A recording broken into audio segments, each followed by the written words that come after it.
The same GM, the head coach and his staff essentially the same. They brought back all 22 starters from last year's Super Bowl championship team.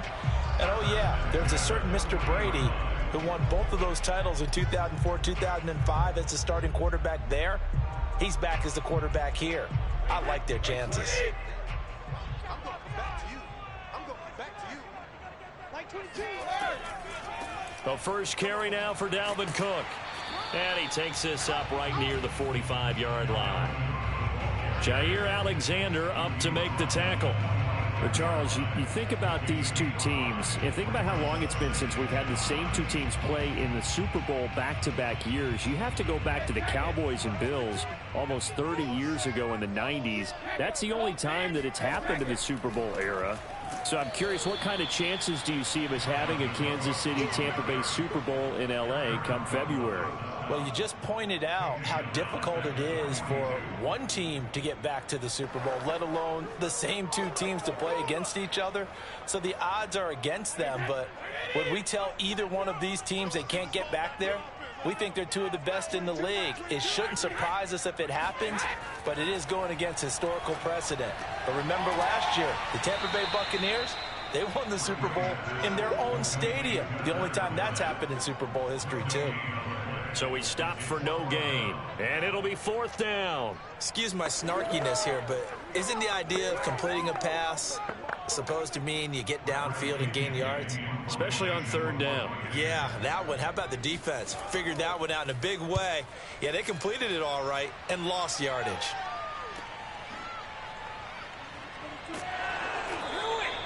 "39 yards on the punt, just 2 on the return, and it's Chiefs football, 1st and 10. Here's the Kansas City offense now as they get set to take over.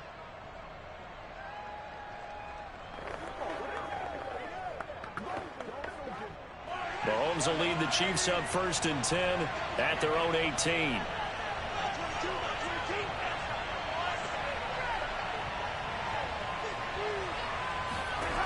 They'll come out throwing here to start the drive. He's going to drop this one down for Chubb. They'll contain him to just 4, 2nd down. Well, you think back, Charles, a year ago to Super Bowl 55, we were out in Tampa, and this Chiefs offense just never could get it going. Patrick Mahomes hobbled by that turf toe injury. The offensive line was down a few starters.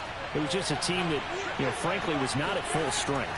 And to their credit, they didn't use that as an excuse, and I applaud them for that because what our eyes showed us, what we saw in that game, they didn't play their best game, but Tampa Bay, the better team throughout, right from the word go, and they really got after Kansas City in that one.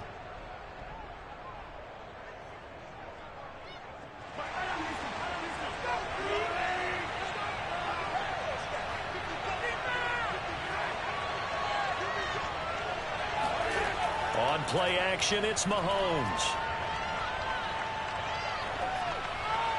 Looking sideline, incomplete. Well, this Bucs defense, you remember, pretty stout last year, the number 6 overall unit in the NFL.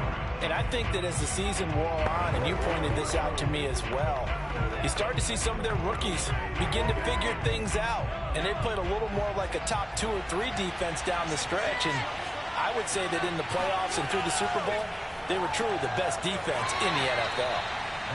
4 yards the gain, and it'll bring up a 3rd down. I think defensively you're okay with that. Here in the first quarter, he's going to get some catches, but they rallied to him quickly. And that's what you count on, and I like what you just said. First quarter, can you do it all game long? They catch it, you tackle them, they go down on the spot. Because when you're able to do that, you don't give up big chunks of yardage after the catch. Now you put the offense in a position where every series they have to work hard to pick up first downs, and you tend to stall them out when you do that. And he will have a Chiefs first down as they're able to get the 3rd down conversion. Well, CD, you get these two teams together and you get them each at full strength, and you know you're going to see some passing. We expect to see the ball in the air a lot as this game goes on. Yeah, they were number 1 and number 2 in the NFL in passing yards last season. Kansas City 1, Tampa Bay 2, which means both defenses, I hope they got their rest, because going against these offenses, throwing the ball around and spreading the field, you're going to do a lot of running trying to cover. He was out there waving his arms saying, throw it here, dropped it, not a good look. Well, all I can do is just look at him with contempt on that one. As a defensive back, I'm saying, not as an announcer. Just like, really? A little bit of a diva look, isn't it? Yeah, very much so, because I think what happens is he just had too much time to think. He's wide open now. Here comes the ball, and he doesn't concentrate and drops it. That'll leave him with a 3rd and 2 coming up. They got 8 yards there.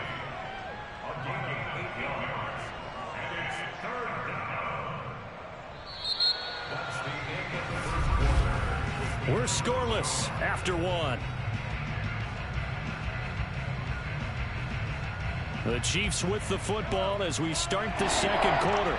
Trying to keep the drive going here. This is play number 7 on 3rd and 2. They'll run for it. Here's Chubb. And he's able to pick up the 1st down here before he goes down at the 26. That's quite a spot there for his first carry of the game, but obviously they had plenty of faith in him, didn't they? No question about it. And here, why not go with the fresh legs? Able to push forward, pick up that 1st.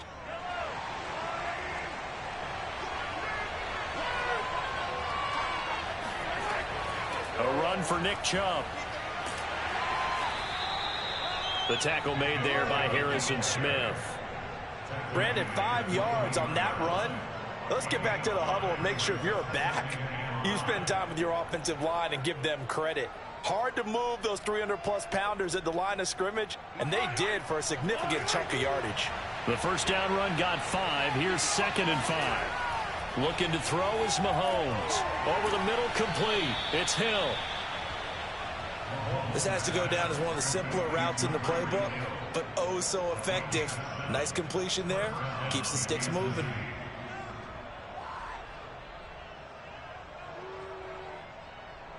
Line of scrimmage, the 15. It's 1st and 10.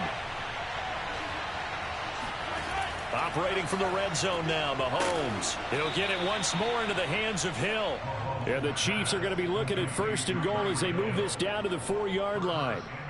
That's the 3rd time on this drive that these two have connected with each other. They've got a real rapport going, and right now it's paying off with big chunks of yardage as shown by that last play. 1st and goal from just inside the 5. Now here's Mahomes. The quick slant caught. And in for the Chiefs touchdown. Mecole Hardman from 4 yards out as his guys are on the board first here tonight. Well, Charles, there's something that the Chiefs did not do at all in Super Bowl 55, and that's find the end zone, but they're in for 6 here. Yeah, they could only come up with 3 field goals in that game. A huge surprise to just about everybody out there. But in this one, on the board early compared to the last time they played against this team. Extra point by Butker is on target, and that makes the score 7-0.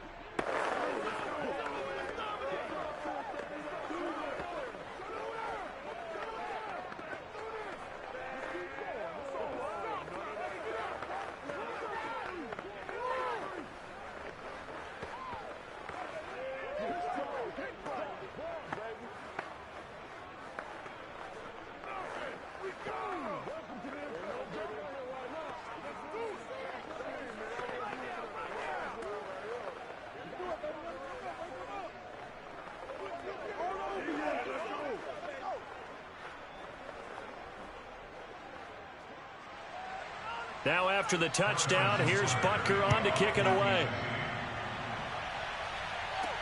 Taken in at the 3. And some good special teams coverage as they bring him down just outside of the 15. Tampa Bay, they're getting ready to set up shop here for their 2nd drive. They'll be looking to match that touchdown from a moment ago. 7-0 is the score as they begin with a 1st down.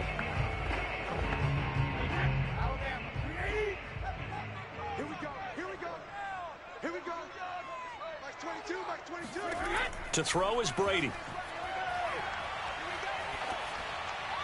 And they will not get the connection there. It's incomplete. To this point, I've been impressed with the work defensively. They have not allowed a lot of receivers to run free.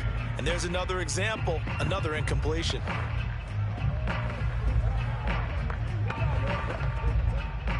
So now 2nd and 10 after the incompletion on 1st down.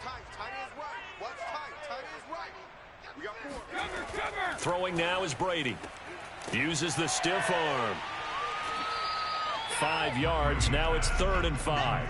When you decide to run a hitch route, it really helps to have a guy who can turn it loose. And, boy, he rifled one in there on that one. Not much run after catch, but it worked really well.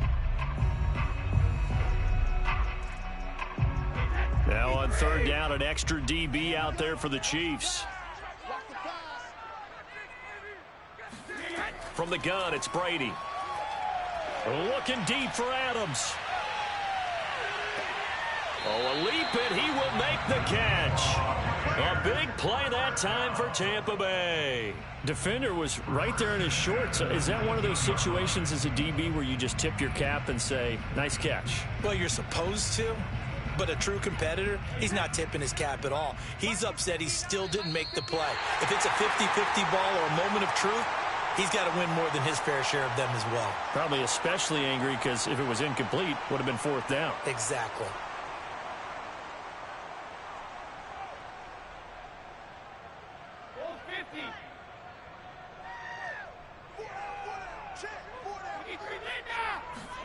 Again, they'll throw with Brady. And a catch right side by Evans. And they corral him just a couple yards shy of the end zone. All quarterbacks are better when they have clean pockets to throw from, but you give one to Tom Brady, he'll decimate a defense. A really nice job there by his offensive line, giving him the protection to survey the field and make a nice, accurate throw. A chance now to get even before the break as they come up 1st and goal. And this will result in him losing yardage back to the 3. It's a loss of a yard there, and it's 2nd down. Really nice job there by the interior of the Kansas City defensive line, and they're a stout unit to run against. And they do an excellent job there bottling that play up. On 2nd and goal, Cook waiting in the backfield all alone. Now Brady. Looking for Brown, and he's got it in the end zone. Touchdown, Tampa Bay. A 3-yard touchdown pass. And the Buccaneers are an extra point away from tying up this football.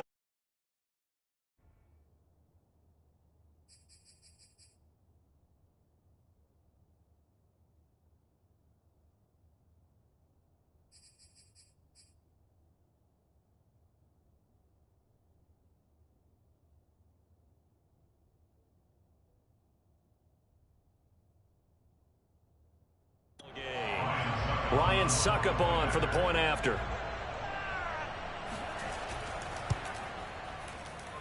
It's up and good, and we're tied at 7 here in quarter number 2.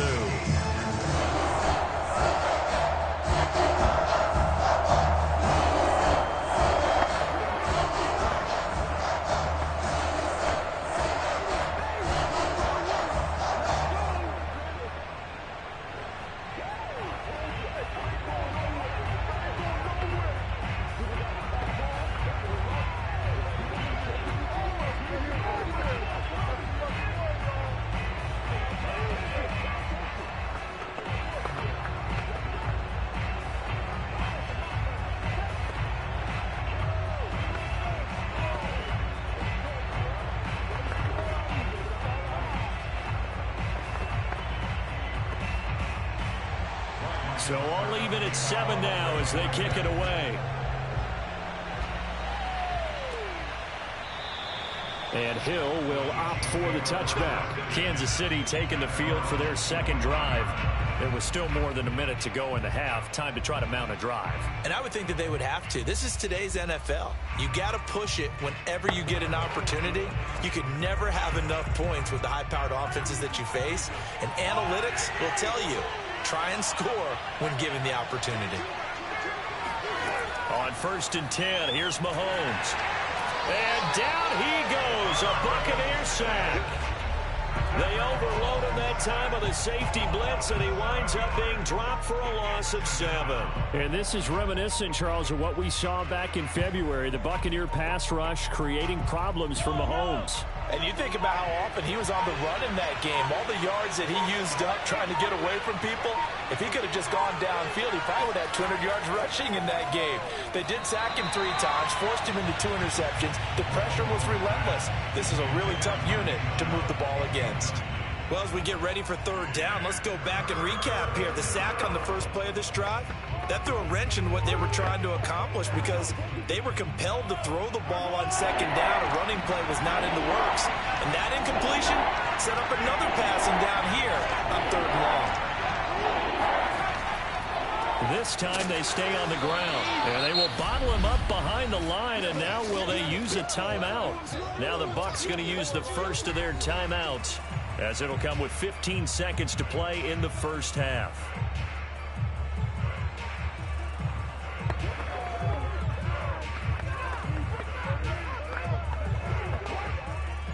On fourth down, Tommy Townsend to punt for Kansas City. Back deep, Antonio Brown. Brown with a stick skills. 37 yards on the punt with no return. And control of the football switching hands with very little time remaining until the half. One more drive here for the Buccaneer offense in this first half. And maybe a chance for a quick completion and then a long field goal try. We'll see. The Buccaneers in good field position here to start out. 1st and 10 at the 45. Brady going to throw. And that will be incomplete. 4 ticks left here on the clock. It certainly didn't appear that that's where he wanted to go with the ball initially, so he tried to get something out of it by dumping it off to his running back unsuccessfully.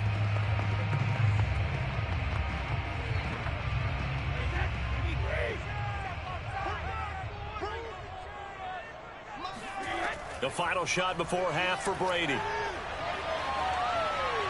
He's going to take a shot at the end zone. Why not?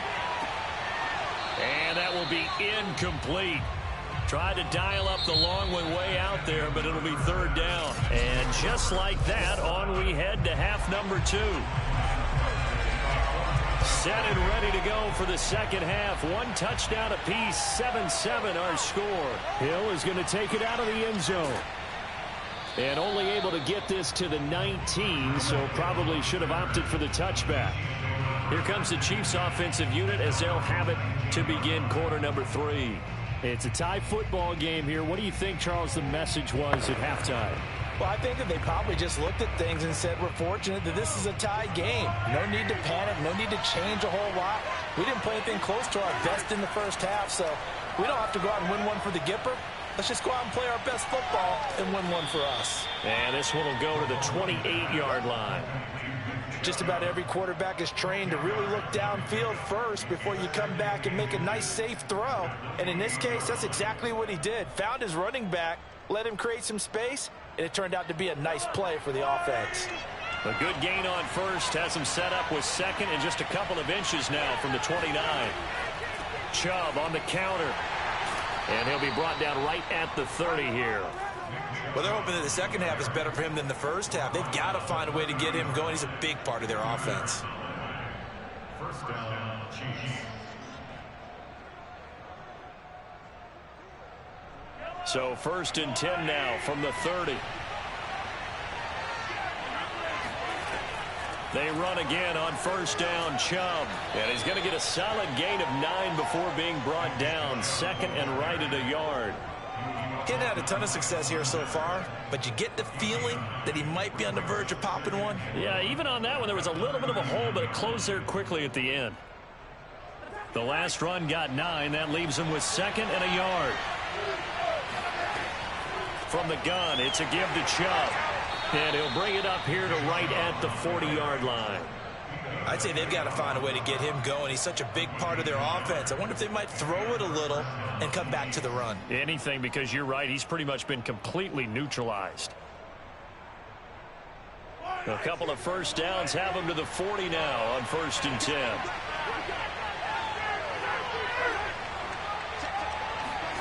Mahomes taps this forward. It's a jet sweep. He'll be stopped shy of the 45 despite a great move. That's a nice job there defensively, being able to diagnose that little touch pass. They saw it coming, converged on him before he could get much out of it.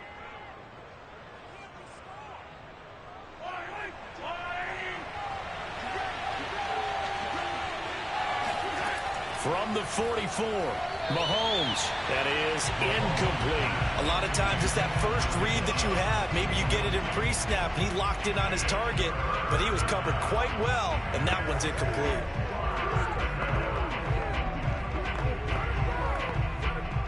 So after the second down incompletion, they'll come up now against a 3rd and 6. Shotgun snap to Mahomes. He's got his man. That's Hardman. And he will have a Chiefs first down as they're able to get the 3rd down conversion.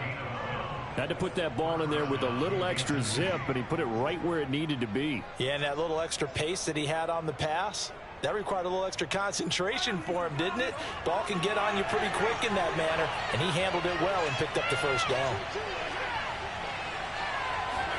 They fake the give. Now Mahomes. Sliding out of the pocket. Fights off the defender. And Mahomes picking up the first as he slides and hits the deck. Not sure how you feel about it, but to me, I think we're seeing it in front of our eyes. This league continues to change. Look at the moves you ordinarily get from a running back from the quarterback position. Yeah, that's like a Le'Veon Bell type move right there. But you're exactly right. The game's kind of evolving in that way, isn't it? Yeah, I think the quarterback is rapidly becoming an extra running back as well. And he's going to be taken down. Pressure gets there back at the 39-yard line. Ndamukong Suh. It'll go as a loss of about 8 as he gets in there to drop him.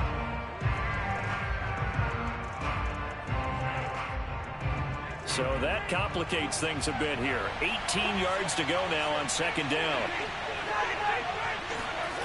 Another try after the first down sack. Mahomes under pressure. They got him again.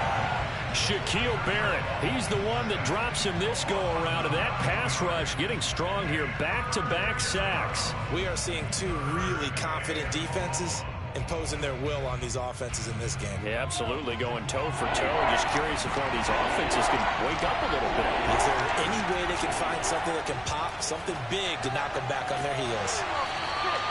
Just a 5-yard pickup, and it leads to 4th down.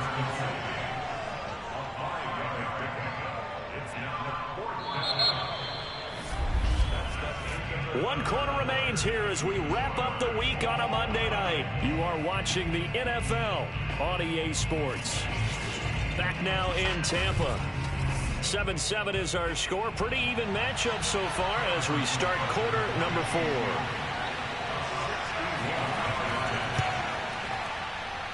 And this won't get there. Won't be online either. It's no good.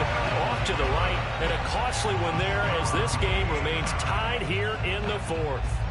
What a tough spot to miss a kick. Just an absolute letdown. Look, they got themselves in the field goal range. Gave them a chance to take the lead. They come up empty, and now you wonder, will their offense ever see the football again? Yeah, because on the other side, one through the post, and this thing could be over. And he is tackled inside the 40, not quite to the 35. First play of the drive, a first down run.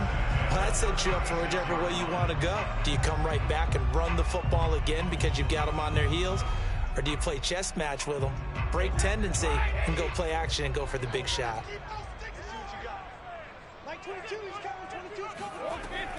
First down, here's the run with Cook. And he stopped immediately there. No gain on the play. It'll be 2nd down.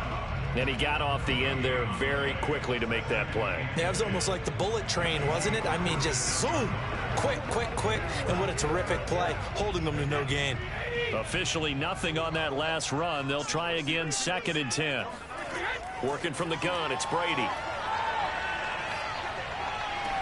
Then he finds Gronk. And he is out of bounds inside the 30. And Brandon, as you know, sometimes it's a lot tougher. Now the red challenge flag makes an appearance as Andy Reid wants a second opinion. Did he keep those feet in bounds? That's the question they've got to decide. And I got to say, watching it in real time, it was awfully close. Yeah, it certainly looked like a heck of a catch because he didn't appear to bobble it, which could complicate things. But even with the benefit of replay, that's pretty tight. Well, here's the call. They'd love to get a little closer if they need to kick the field goal on 4th down. From this spot, it's 46 yards. Brady looking to throw on 3rd and 2. He completes it to Evans. And he is going to have a Bucs first down by a couple of yards as they're able to convert here on 3rd and 3. When this Bucs offense is humming, this is what they're good at. Those short to intermediate passes. They get the ball out quickly in rhythm, and it's a tough offense to slow down when they're playing well. Throwing on first down is Brady. And it's incomplete. Boy, he doesn't drop many like that one. 2nd down. After watching him drop that slant, I can hear my old coach's voice ringing in my ears right now. You can't run with the ball until you catch it. Trying to get those rack yards before he secured it. An incomplete pass on first down. That leads to a 2nd and 10. How about this? They'll try the option. Left side. Oh, fighting off the defender. 5 yards. Now it's 3rd and 5. Well, that's what he can do when he keeps the football. It's not a huge gain, but it shows how hard it can be to stop him. Yeah, and I thought the defense had that one pretty well contained, and in fact, they probably came up and felt pretty good about what they did. Then they looked up and realized he still got good yardage out of it. He's a tough guy to stop.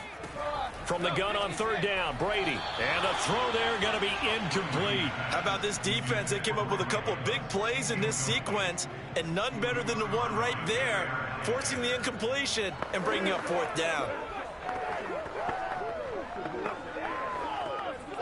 So now one of the biggest kicks of the night is forthcoming. This to break our 4th quarter tie.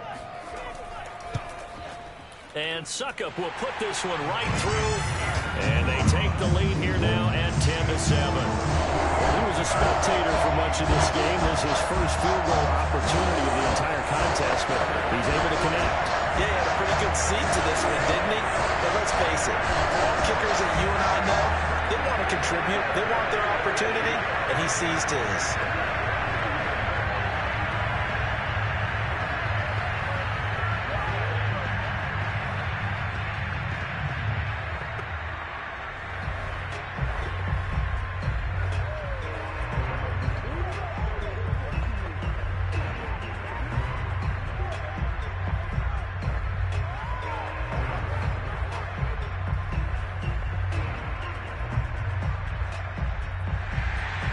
Suckup now set to kick it off following the made field goal.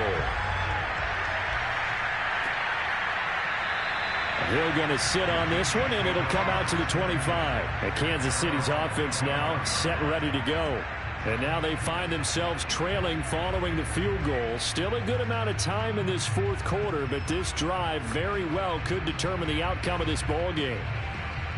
Mahomes will lead the Chiefs up 1st and 10 at their 25-yard line. They'll try and start this drive in the air. It's complete to Diggs. And he's out of bounds, able to take this one up to the 35. And that's good for a pickup of 10 yards. And that'll bring up a 2nd and just about a few inches here.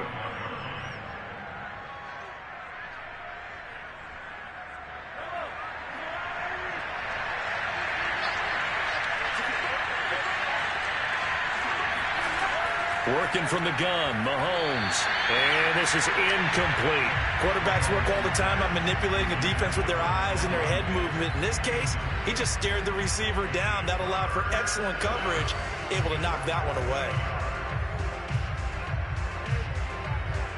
The battle in the trenches never more important than right now. This is 3rd and inches. A give. This is Chubb. And he will have a first down as they get him to the ground at the 37. I know the game's changed. A lot of people would say it's evolved. Look, I'm a little bit Neanderthal, okay? I love this. No exotic formations, no misdirection. Just line up and run the darn ball and pick up the first down. I love it. Yeah, 3rd and short. That's what you're supposed to do. Like you said, old school smash mouth football. Mahomes now on first down. On the slant, he's got Hardman. And he's got a first down as he's going to be taken down. But a very nice pickup there just in front of the 2-minute warning.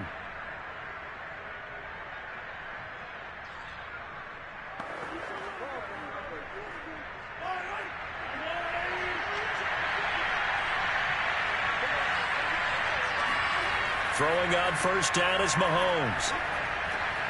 Open man is the tight end, Noah Gray. That completion helps out in a nice way. Now they can take a little bit more time, but guess what? They've got to make sure on their throws that they see it open, not just anticipate it. Mahomes used to moving quickly in college, trying to get his guys to the line. Mahomes drops it off for Chubb. And he works it to the 30-yard line here, right at the 30. I'm starting to wonder here, are they trying to prevent winning? Because right now, they're laying back and they're picking them apart, moving the ball downfield. I think they got to start bringing a little pressure towards the quarterback. First down now, but that clock rolling. Mahomes will throw. Going out wide, finds Chubb. That catch good for only a couple. Partner, they're clearly saving those timeouts, but they still have to work with some urgency to put themselves in the right position.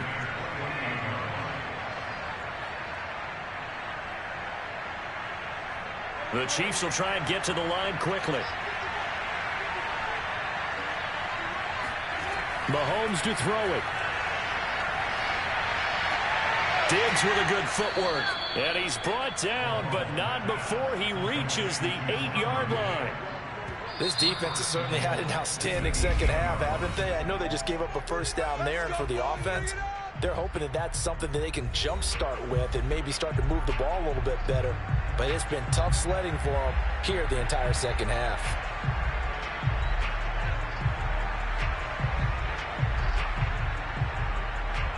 Only way to get the lead here, of course, with a touchdown. And that's what they're gunning for on first and goal. Here's Mahomes. Oh, this is intercepted, intended for Hill. It's Devin White, the linebacker. He's at the 50, 30, 10, and it's a pick six. He brings it back to the house for a Buccaneer TD. So they were in field goal range, a chance to get this one to OT. Got a little greedy going for the win, cost him the game. Not just a little greedy, now a little lost because of what ended up happening. Just what you stated there, they're in field goal range. Instead of getting conservative, they decided to press it, maybe try and win it right now. Instead, the whole thing backfired. Extra point put through by Sucker. And his guys will take a 10-point lead.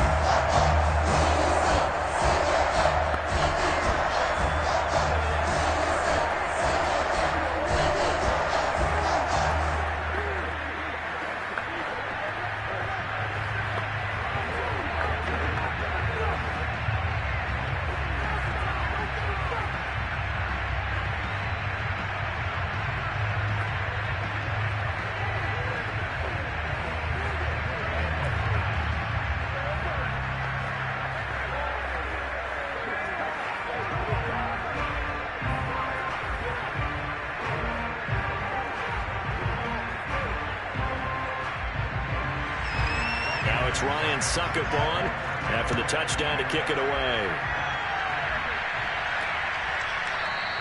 Hill going to think better of bringing this one out, and the drive will start at the 25. KC's offense ready to take over. They might be thinking this is close to a lost cause here. Got to play it out. What do they need to do? Well, they have a thought process in mind already, but they can't get ahead of themselves. They know that they need to score quickly. Yep, two-score game. Onside kick and get the ball back and then score again, but they can't worry about the last 2 points. The only thing that matters is scoring quickly, then they'll take it from there. That'll be incomplete with 9 seconds now showing on the clock. Well, they've certainly had trouble unlocking this defense through 3.5 quarters, so I don't expect it to get any easier now. You know they're going to be sitting back and waiting on everything, and they force an incompletion there. So the incompletion, and now it's 2nd and 10, again from the 25-yard line. Mahomes. He's going to let it fly. He's got a man, complete. So time has run out on what will be a Tampa Bay victory. And it was their defense that really made the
places in the country weather-wise this time of year than this one right here, Tampa, Florida, and beautiful Raymond James Stadium.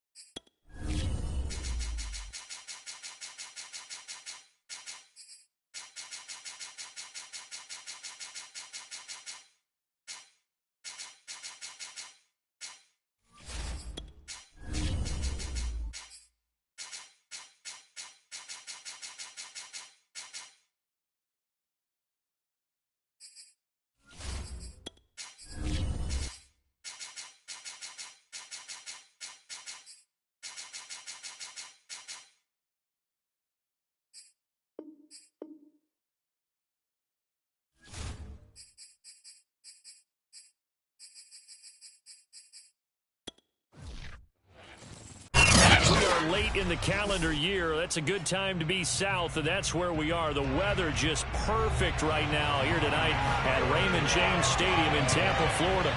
With the echoes of cannon blast still ringing in our ears from the north end zone, the Bucs were introduced a moment ago, and they are all set as their guys will do battle with the Kansas City Chiefs.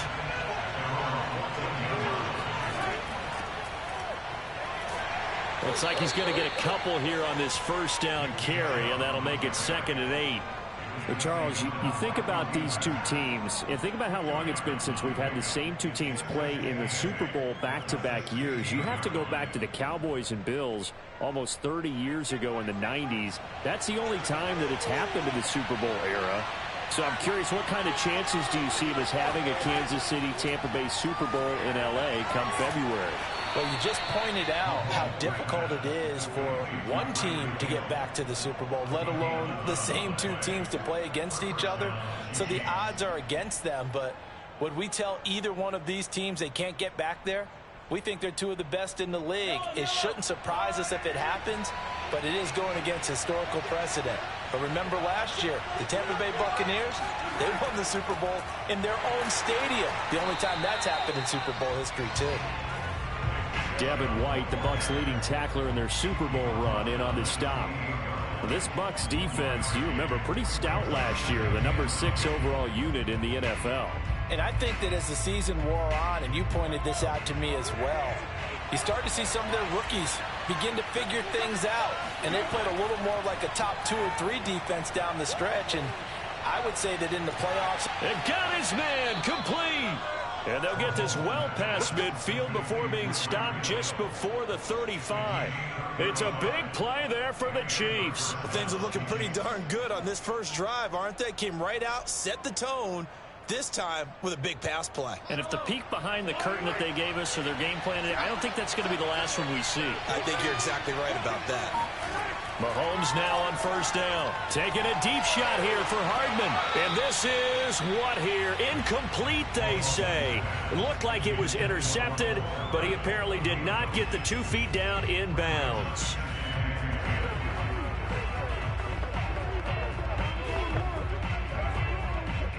So after the incompletion on first, now 2nd and 10. From the gun, it's Mahomes. Oh, the Buccaneer pressure too much. Down he goes. Shaquille Barrett put that sack by his name in the stat sheet. Enough takes to start to have a good drive, quite like a big loss on a sack, does it? Now they're looking at a 3rd and long, and suddenly the momentum shifted to the other side of the football. And old Mo is a very, very fickle man. Now on 3rd and long, they'll look to throw. And that is incomplete. I don't think either one of us is surprised about who they just targeted on that one. I mean, they're going to try and get to him as much as possible. Off to a nice start, but unable to haul that one in. Yeah, already looked his way a couple of times on this opening drive. Can't connect there. Here's Tommy Townsend on to punt. He gets it away, and I think they'll smartly play keep away here from Brown. That one sails out of bounds. The side judge will walk it off. And he says it went out of bounds at the 9-yard line. Nice punt. So well done there. And these punters, they get more specialized and better each and every year, don't they? They sure do. And now it's really not the American punters. It's the Australian punters with their kicking academies and that flat drop and just kind of kicking the nose of the football. They're able to almost stop it where they want to, like a good golfer can check one up. And he's going to go down right near the goal line. The officials look at each other. They're going to mark him at the 1-yard line. Aaron Donald just would not be denied. That's a loss of 7. A hole to dig out of here. 2nd and 17.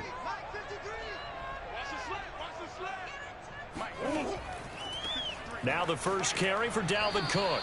And he will forge his way forward only up to the 2-yard line. And they only get a yard back there. They'll be left with a 3rd down and long. But not much on that run, Charles. No, that's exactly the way to execute a run blitz there. They guessed correctly that they would move the ball on the ground, honed in on it, and stopped them. Mark that down for a win in the defense's column. 3rd and long, Murray from his end zone. Eluding the pressure right. And he'll hit the deck, but he did not get there. Only 2 yards, and it'll be a punt on their opening possession. And they had an extra defensive back on the field on that play, and the coverage was excellent. He tried to pull it down and run for it, but they rallied to him and kept him short of a 1st down.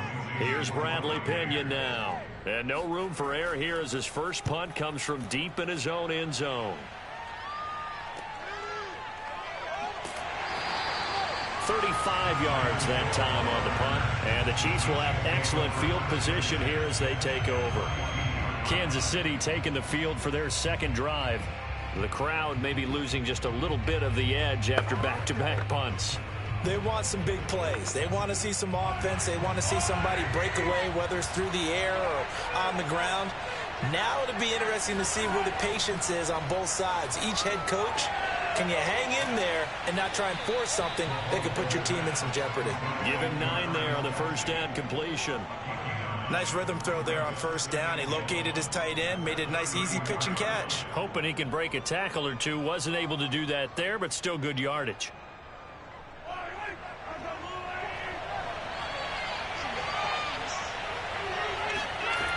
They go with Chubb on 2nd down.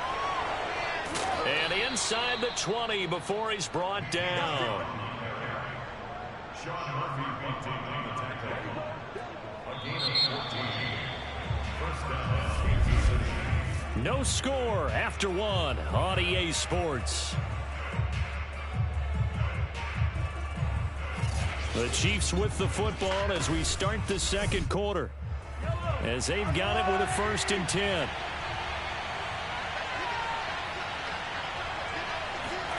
Here's Mahomes to throw. And Diggs has it. A gain of 6 there on 1st. In so many ways, throwing the hitch route is actually one of the safer things an offense can do. Get the ball out to the receiver as fast as possible, hope he's got man-to-man coverage, and hope that his athleticism wins on the perimeter. 2nd and 4. Now here's Mahomes. And he's got it. Touchdown, Chiefs. Stephon Diggs there to make the grab as his guys are on the board first here tonight. And in the red zone, I guess this is why you have a guy like that on your roster. And now before we get to the extra point, remember all touchdowns do have to be confirmed by the replay.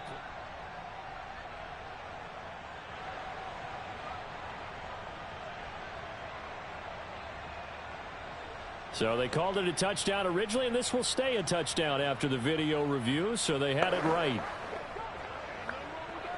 Harrison Butker is on for the extra point.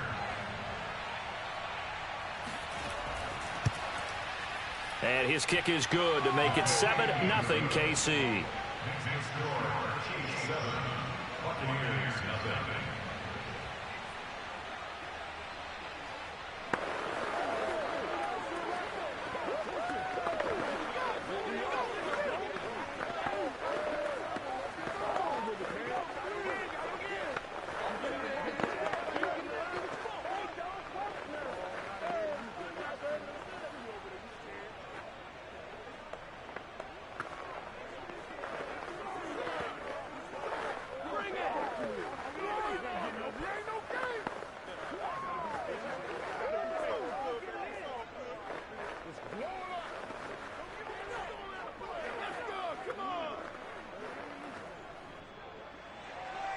Now after the touchdown, here's Butker on to kick it away.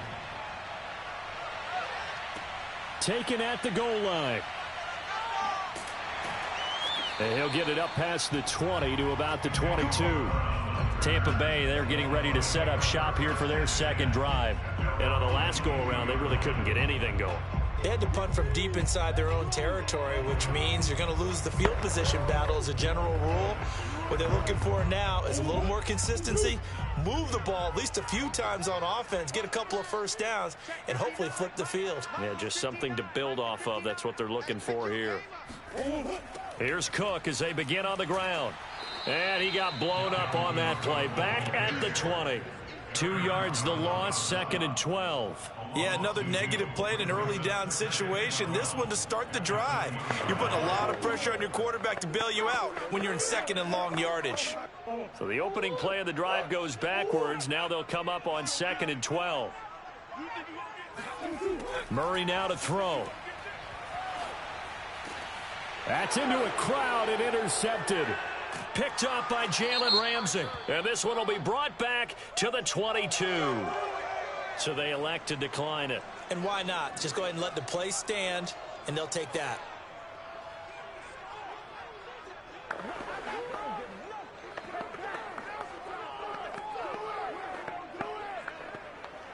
So the special teams penalty cost some yardage there as they come out on 1st and 10.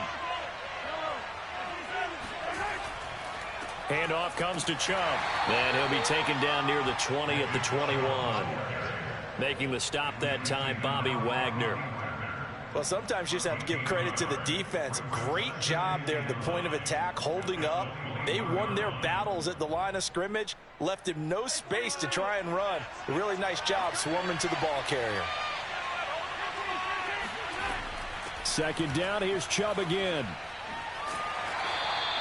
Only gets 3 yards there on the heels of the 1-yard pickup. Sets up 3rd and 6. I do know from experience that when you slow down someone's running game, you're now doing the dictating on defense. And guess what? Now you're getting ready to tee off on their quarterback because they have to throw it all the time. But you still have to be alert for the draws and other plays of that nature and make sure you don't get hurt. Throwing is Mahomes on 3rd. It's Kelsey on the ground. And he's able to pick up the first down before he's tackled right at the 10. And in a lot of ways, that catch is expected. Red zone presence, and that one was realized there. You've got to find your tight end in that situation. So not quite a 1st and goal. It's 1st and 10 from the 10. They'll run with Chubb. And he'll get about 4 there as he takes it from the 10 down to the 6. So that run gets him about halfway home. Yes, now 2nd and goal. The end zone beckons. It looms. They can do whatever they want. Full playbook. Run it again, or they can go play action and try and put it in that way. The 6-yard line, the line of scrimmage on 2nd and goal. To throw, it's Mahomes. And this is going to be intercepted. Picked off by Stephon Gilmore.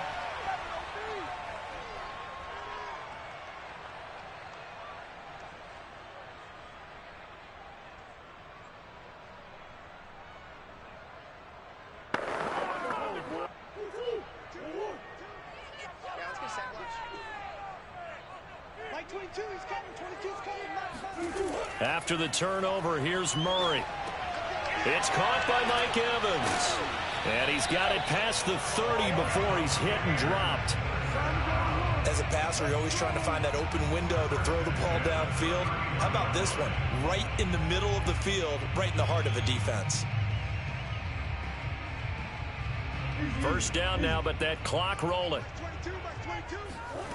To throw is Murray. Flushed out right.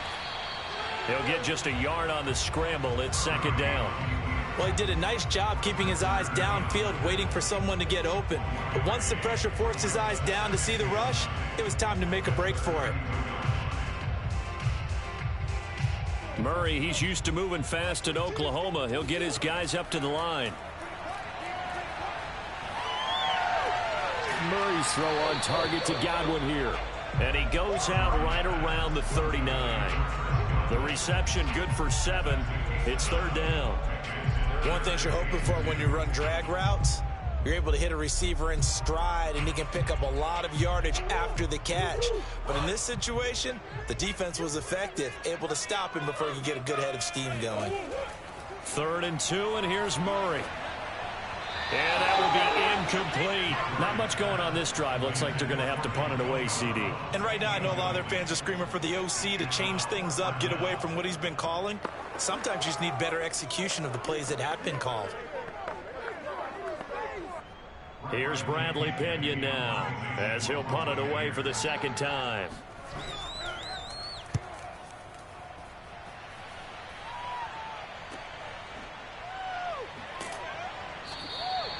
It'll be a 41-yard punt. Give them 5 on the return. And possession will switch hands. 1st and 10. The Chiefs going to go back on offense here late in this first half. And they may be content to take this 7-0 lead into the locker room. We'll see.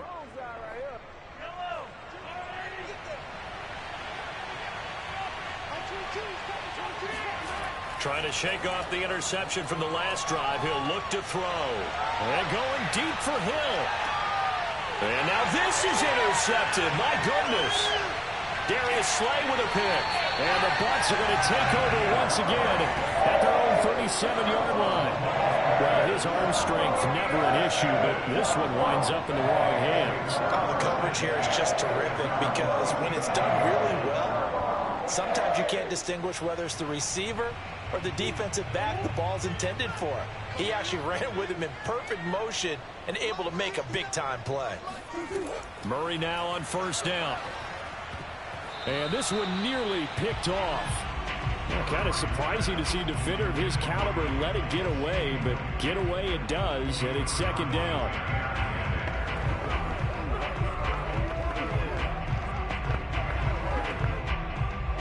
After the incomplete pass, here now is 2nd and 10. Murray going to throw. Buying time to his left. Murray has the 1st down and more. And finally brought down at the 43. Now the Bucs going to use the first of their timeouts as the clock will stop with 21 seconds to go here in the first half.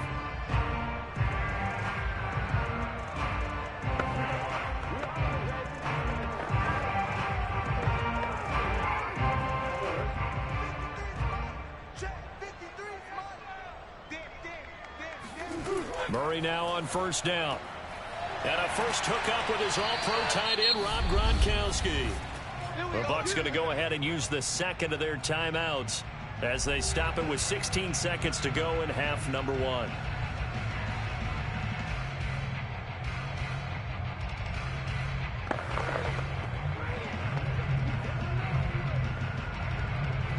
This offense finding its legs now. Here's another 1st and 10. To throw, it's Murray. That'll be incomplete as the clock will stop with 14 seconds remaining. This defense has been very disruptive early on as they force another one to go awry. It seems to be the front and the back end. Pass rush, they've been able to get home, and they're taking the ball away in coverage as well. I love how you put it together. The front and back working in sync, only way to play good defense. To throw on 2nd and 10. Murray. This is caught by Evans. Now here's a timeout as they're going to get it with 8 seconds remaining here in the first half.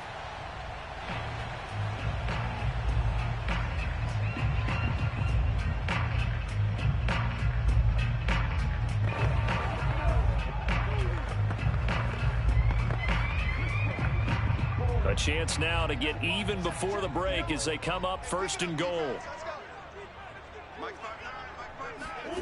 Again, they'll throw with Murray. And that nearly a turnover, but it's incomplete.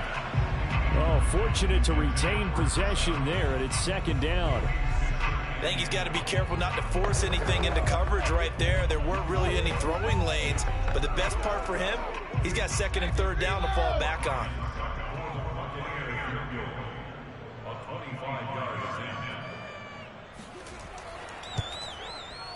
Succop's kick is good. And they are on the board but still trailing. It's 7-3. So the turnover leads to points as they add 3 there. Yeah, what a sequence there, and a nice one for them. They force the interception, put together a little drive, and then come away with 3 points. Nothing to it, partner. Just do it.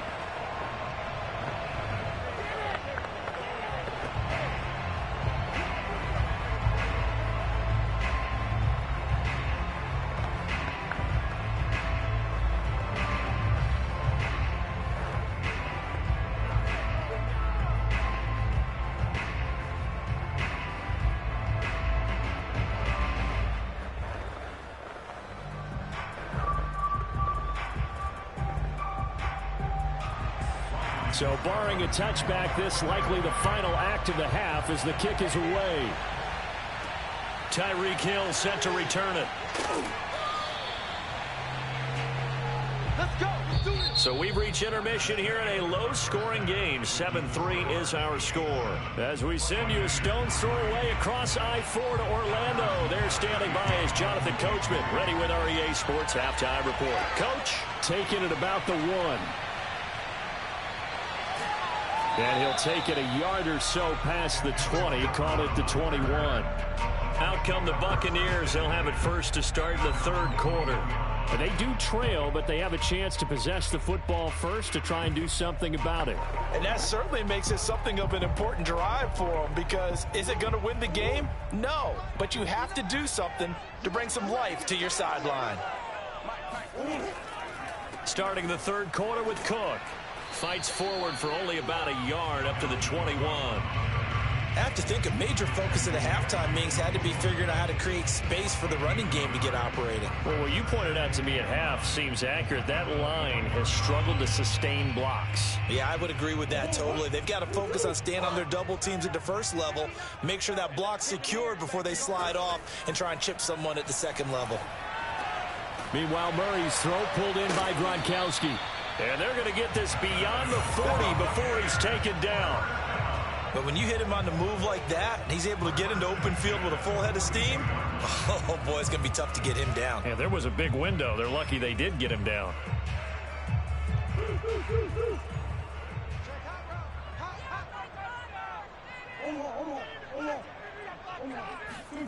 On 1st and 10, here's Murray. That's complete to his running back, Evans. That catch good for only a couple. The goal of a wide receiver screen is get enough blockers in front to create a wall and let him pick his spot to run the football. How about the defense there, swarming to it and not allowing that to happen? Did not let him get downfield.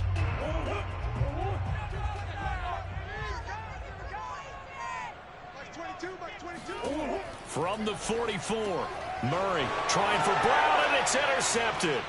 Picked up by Mike Hughes. And he's able to get it back here to the 43-yard line. On 1st down, they'll run with Chubb. And he's going to get a solid gain of 9 before being brought down. 2nd and right at a yard. I'd say it's pretty good strategy. If you throw interceptions on back-to-back drives, let's see if the running backs can handle the ball a little bit, get things going. And also, you motivate your offensive line. I think they're in the mood to fire out and hit someone. I thought the defense, though, might be a little more prepared for that run. Pretty good gain on the ground.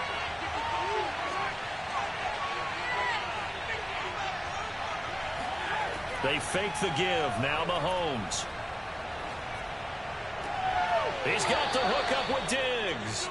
And he's going to be out down inside the 20 at the 15. 2nd and short, that's a rundown, so it's definitely a good time to go play action if you're feeling it. And they do so and pick up a 1st down. Back-to-back good plays have them on the move on 1st down. Throwing now is Mahomes. Flush to his right. And he'll protect himself at the end here as he winds up getting pretty decent yardage. Nice work to get 7 out of that, and it's 2nd down. Partner, he was going through his progressions. Not there, not there. After about the 3rd one, he decided he better pull it down and run for it. And he slides down and avoids the hit for good measure.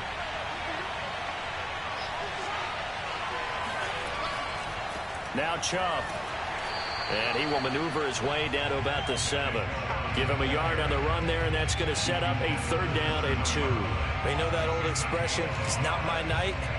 It hasn't been his so far. I don't know if the legs are a little bit heavy. Sometimes having to hang out all day and play doesn't exactly play to your advantage, but it's been a tough go for him. Every time he looks up, somebody's there defensively. That was the same case on that play. Toward the end zone, but that's going to wind up incomplete. And when you've thrown as many interceptions as he has in this one, you definitely start getting a little hesitant to throw the ball out wide because that's prime pick 6 territory. That time, he made sure the only guy who was going to catch it was sitting in the 3rd row. Andy Reid, some say always unpredictable, and here he says, we're going for it on 4th down. They'll run for it. Chubb. And, boy, this is going to be close. That mark looks a little short, and he didn't get there. They'll get neither the touchdown nor the 1st down. And it'll be a turnover on downs.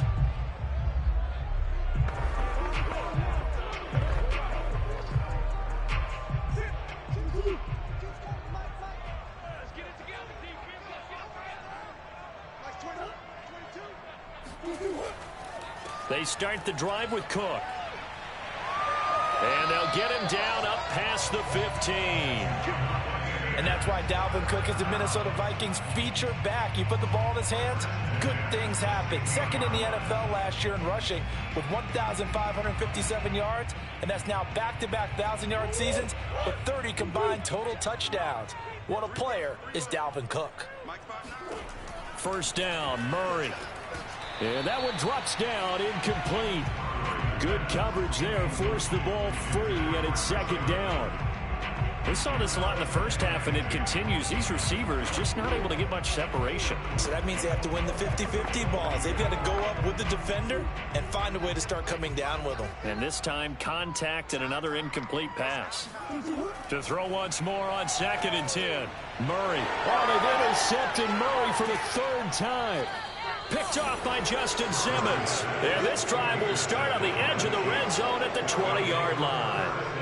And they'll take possession already in the red zone and in a great spot to add points to the scoreboard. And, Brandon, how many times have we seen a defense with a lot of field behind them get even more aggressive, right? They feel like they've got them not pinned down, but in a favorable spot for them. And they took advantage of it there. Got a nice interception and set up their offense in great shape. Absolutely nobody fooled there. He's going nowhere fast as he stopped behind the line of scrimmage. When a draw works, it can be a thing of beauty. But when it doesn't, oh, it can be ugly. And in this case, loss of yardage ugly. After the loss to start out, here's 2nd and 11. Mahomes now to throw. It's complete to Diggs. And he is out of bounds, looks like right at the 15. 6 yards is the pickup, and that'll lead to a 3rd down. They should have got more out of that, though. He was wide open. I love how emphatic you are with that call because that's exactly what I was thinking. Wide open in the flat. Give him a ball that he can use to get upfield with, not just catch and go over the sideline. They cost themselves some yardage there. And Mahomes misfires again, and it's intercepted. Darius Slay with a pick. And the Buccaneers are going to take over at their own 13-yard line. The Tampa offense ready to get their drive started. That's to Dalvin Cook, his running back. And able to get this one out just shy of the 25 at the 24.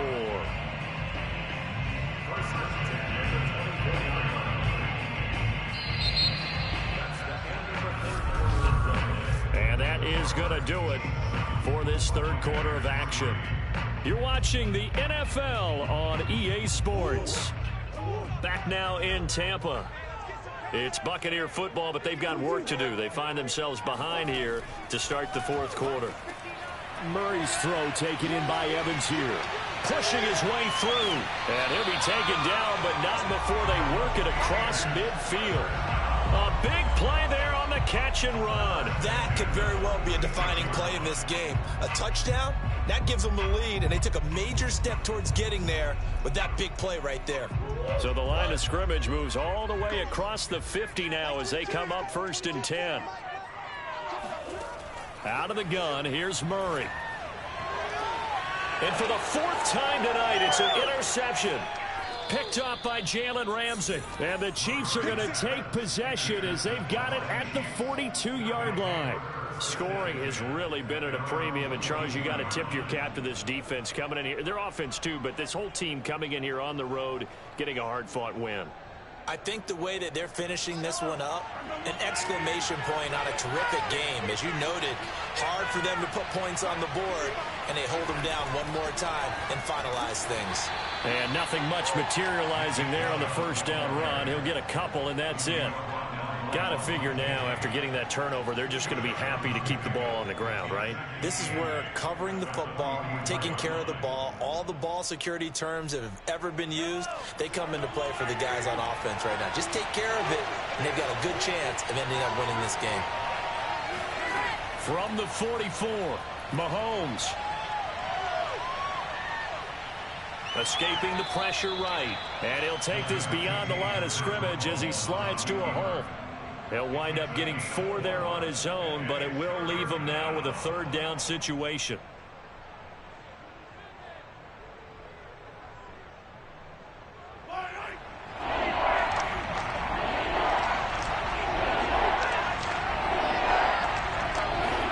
Now Mahomes. He is going to find Hill here. And he will have a Chiefs first down as they're able to get the third down conversion. And that pickup of a first down, that's going to leave a mark because they really needed to stop them there, didn't they? Oh, so frustrating. Defensively, you're a play away from getting that football back here down late. Tough. Now they've got to find a way to create a turnover or takeaway. Otherwise, this one will probably get away from them. Mahomes now on first down. Caught. Kelsey, left side. 5 yards on the catch there, brings up second down. Not a big window to throw. Coverage wasn't too bad there. Yeah, they had him under wraps pretty well, but somehow able to muscle his way open and catch the ball. And they'll try to squeeze in one more play here before the 2-minute warning.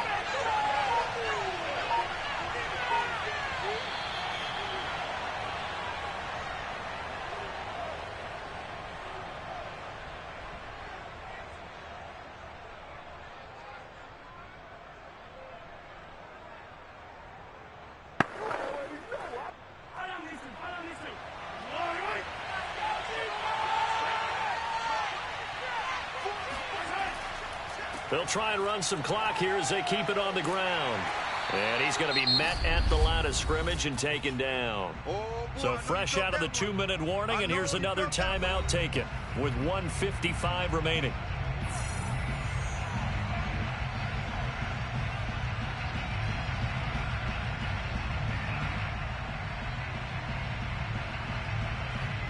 This is a big third down, and you'd have to think we'd see a timeout right away if they can't stop him here. To throw is Mahomes. Open man is the tight end, Noah Gray. Whistles now and a timeout. So defensively, they burn it here with 1:51 left.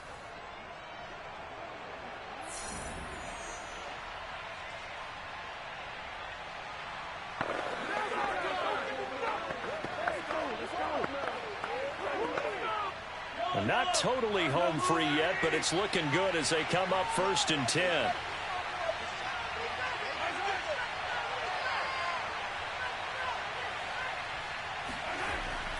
Chubb.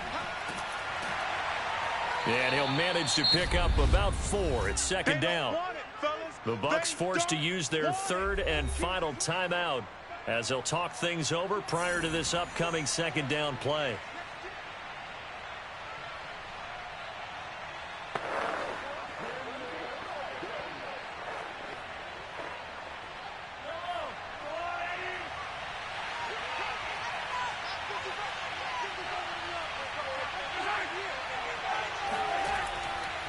They run it again with Chubb.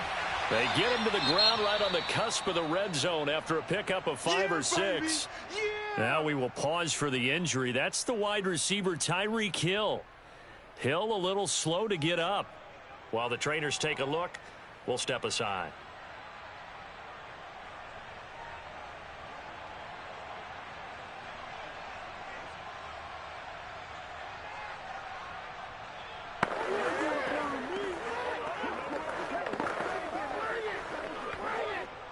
This will be play number 8 here on the drive. It's 3rd and a yard. They'll run for it. Here's Chubb. And he picks up the first down yardage as he takes this one down to the 15. 53 yards on the ground for him now as he's done that on 15 carries. But he picked up a little bit of yardage there, and now, in this situation, should be in no hurry to run a play really fast. Let the clock wind down.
places in the country weather-wise this time of year than this one right here, Tampa, Florida, at beautiful Raymond James Stadium.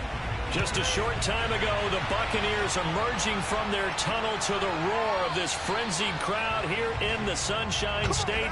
And we're in the big ship, and fittingly, everyone here ready to do battle as Tampa Bay gets ready to match up with the Los Angeles Rams. And nothing doing. He's immediately taken down at the line of scrimmage.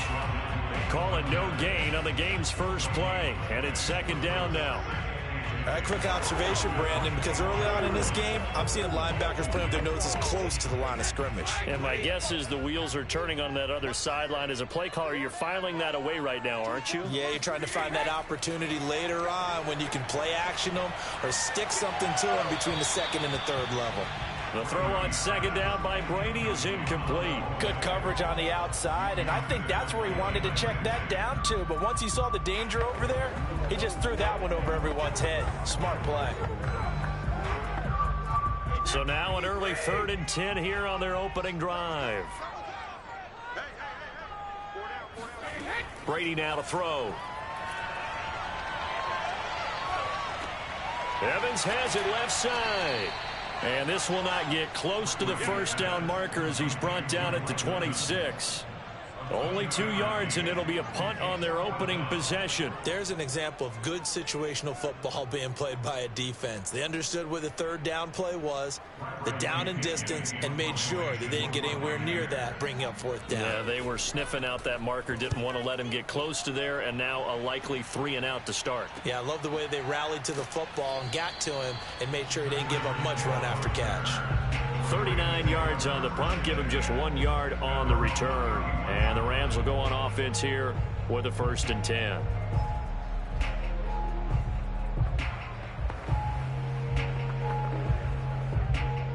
Line of scrimmage, the 31 now on 1st and 10. Play action. Now it's Rodgers. And it's incomplete. Boy, he doesn't drop many like that one. 2nd down. Whenever I see an in-route dropped, as we just saw on that play, I'm always thinking that in the back of their mind, they're worried about what's coming at them because they're going towards traffic on that route as opposed to being away from it and maybe having a little bit more space.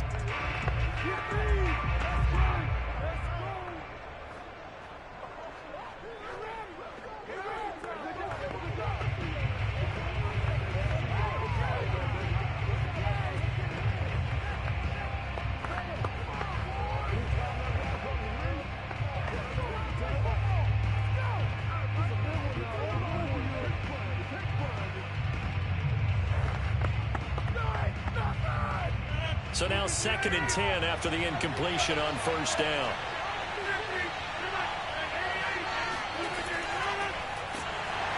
And he is going to be stopped cold behind the line of scrimmage. It'll go as a loss of a yard, so now they deal with 3rd and 11. Nice play right there to stop him behind the line, but I want to see how this defense continues to play him here in the first half. Yeah, we know. You know better than I. He has the ability to take over a game, so what do you do? Yeah, I think you have to make sure that you bottle him in at varying levels, because if you crowd everyone to the line of scrimmage, if he breaks through, there's nothing but room to run. That'll make it 4th down after a loss of 1.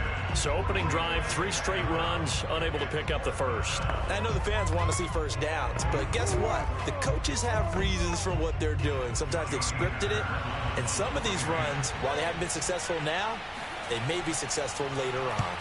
Now on 4th down, on is the punt team sending this one away. Good coverage there, an even 50-yard punt leads to a return of 5. And the Bucs will get ready to go on offense. Tampa Bay, they're getting ready to set up shop here for their 2nd drive. And a 3 and out on that first drive. We'll see if they can do better here. They should have a better opportunity because the nerves should be settled now. That first series, everybody goes out with a little extra emotion. So now they get a chance to go back out and say, okay, now we're into the game. Let's go play and play as best we can. You almost get a mulligan then on that first drive? Sometimes it absolutely serves that way. You get a second opportunity. Nothing big happened. But then again, you didn't commit any mistakes either. Off you go. After the pickup of 5, here's 2nd and 5. From the gun, it's a run for Kamara. And he'll get about 3 here as he's out to the 30. Just not a whole lot of room to operate there on that carry. No, not at all. They did a really nice job staying in their proper places and not allowing any lanes to open up.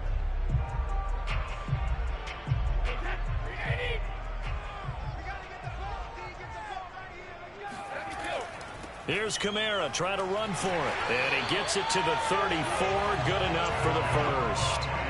Well, partner, none of these runs individually have added up to a whole lot. Now 3 plays, all 3 short runs, but together a first down. Yeah, it's amazing how the narrative changes when you string them together.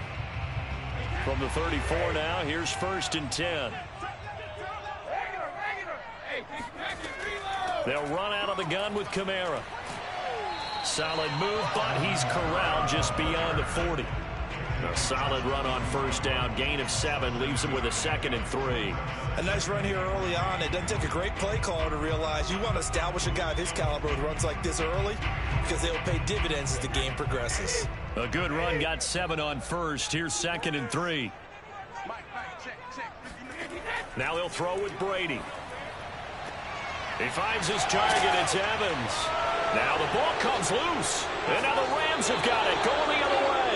And the return stops just a little bit shy of midfield at the 48-yard line. We have seen this before, and we know coaches preach about this and work on it all the time. Catch the ball. You know there's going to be some traffic somewhere. They've got to put it away and secure it as they try and get downfield. Good starting field position for them here as they come up 1st and 10. Just shy of midfield at the 48. They start on the ground with Nick Chubb. And he can only manage to get a couple. 2nd and 8 coming up. Certainly a nice job there by the defense rallying to the football and getting him on the ground. But I think the play gets made by the defensive front. Because if they can't get upfield, their job is to go ahead and get low, almost get into a ball sometimes, stack things up, and make it difficult for the runner to find a hole. From just shy of midfield, Rodgers. He gets this to Devontae Adams. And he's corralled, but not before getting it inside the 35. Charles, a tough task ahead for this defense, trying to slow down Aaron Rodgers. What would you be trying to do? I would think about selective pressure, Brandon, and what I mean by that is he's going to eat you up if you blitz him too often because he'll read that and go to the man coverage patterns. But every now and then you bring that pressure at him, make him deliver the ball on time. It's when he keeps the ball, maneuvers out of the pocket, and throws deep, that's when you're in big trouble. The Rams with the football here to begin the 2nd quarter as they've got it with a 1st and 10.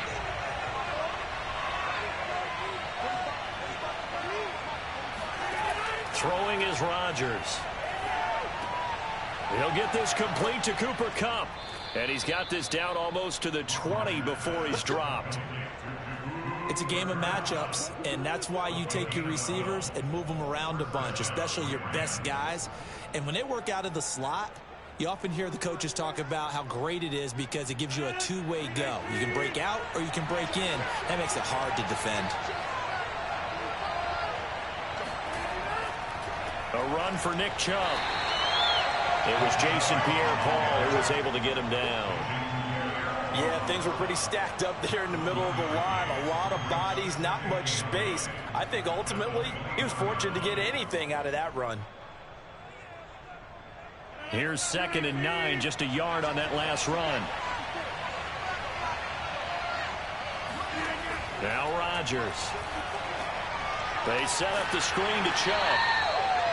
Give him 3 on the screen. He couldn't break free, and it's 3rd down. The key to any screen play is all in the deception. And that means everyone on the offensive side of the ball. But someone gave it up because that one wasn't very well concealed. And the defense able to rally to him and hold him for just a short gain. Throwing is Rodgers on 3rd down. That's caught left side. It's Higbee, the tight end. And he is going to have a Rams first down as they're able to get the 3rd down conversion. That was a route run not just with dexterity, but with intelligence. found the hole in the zone, made sure the quarterback saw him, and was able to make the sure catch and flip the down marker back to 1. Now a 1st and 10 at the 11. Now they return to the ground game. Chubb. And he'll take this one inside the 10 down to the 8. A gain of 3, 2nd down. A 3-yard pickup brings up 2nd and 7 at the Bucs 8-yard line. 45.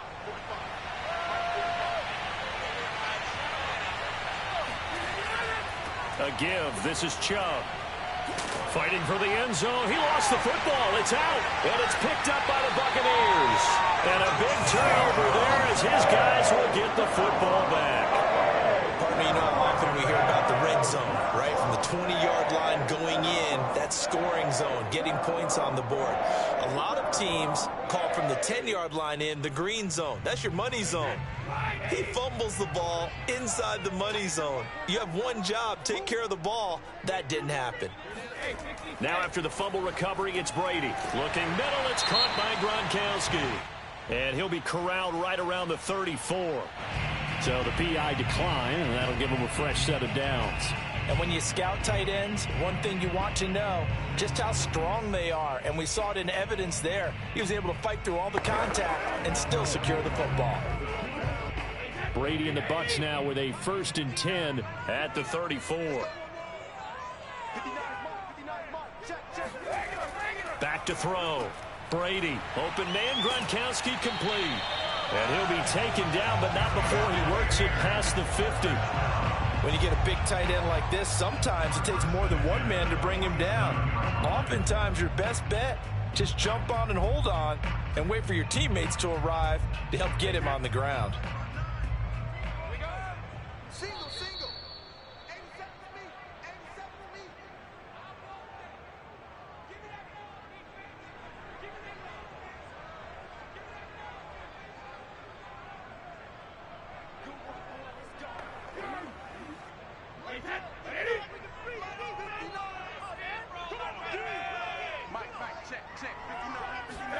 Brady now on 1st down.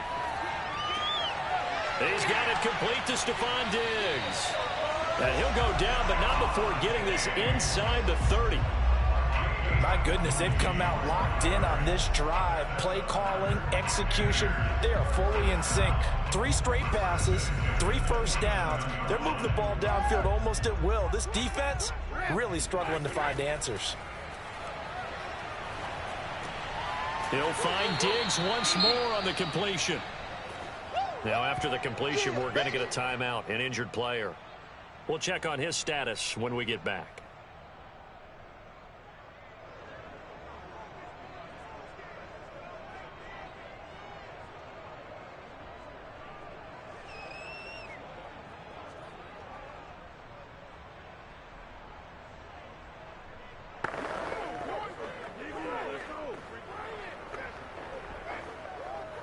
Second down at 4.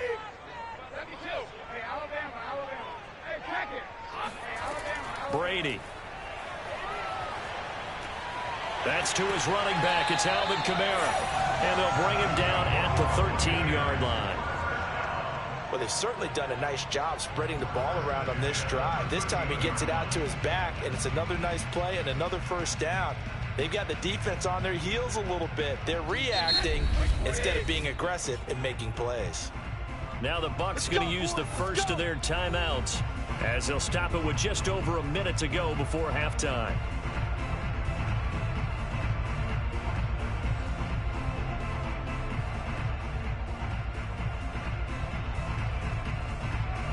This offense finding its legs now. Here's another 1st and 10. From the gun, it's Brady. Godwin's got it. Touchdown, Tampa Bay. Chris Godwin there to make the grab as his guys are first onto the scoreboard here this afternoon. And that touchdown gives them a touchdown lead before they attempt the extra point.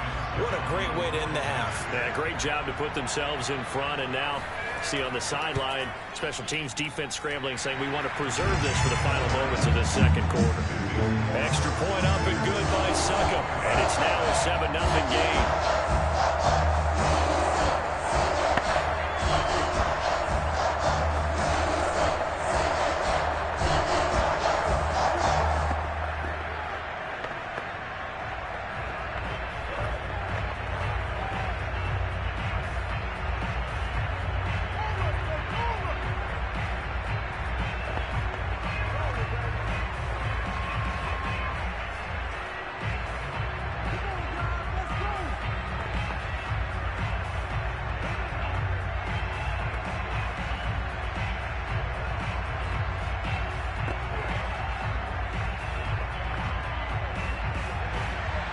Now it's Ryan Succop on after the touchdown to kick it away.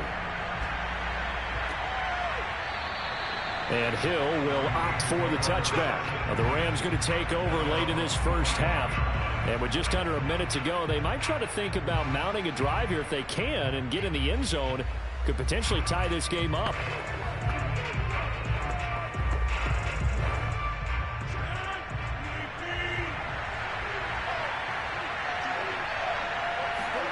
On 1st and 10, here's Rodgers. Looking deep for Adams. And that is incomplete. Took a shot there on 1st down, but he couldn't reel it in. Well, partner, they're not content to run this one out as we head towards the half, trying to hit a big chunk play right there and add to their score. Now, this is a confident group. At the very least, they're thinking field goal. Yeah, and I don't blame them one bit. I don't think you sit on the ball going into the half when you have a chance to put some more points on the board. To throw again on 2nd down. Rodgers dumps this to his running back, Chubb. And he's able to get this one up to his 30 before he's out of bounds. 5 yards. Now it's 3rd and 5. Was that a receiver? Yeah, actually it was. It was a running back who was a receiver on the play. I think he's been spending time in the receiver drills getting his feet down. Well, those guys out of the backfield, they got to be good, agile with their feet. He showed the agility there with a toe tap. No doubt about it. It's like he'd run to ballet school. Got the toes down and stayed in bounds. The Bucs going to go ahead and use the second of their timeouts as they'll stop it with 40 seconds remaining in this first half.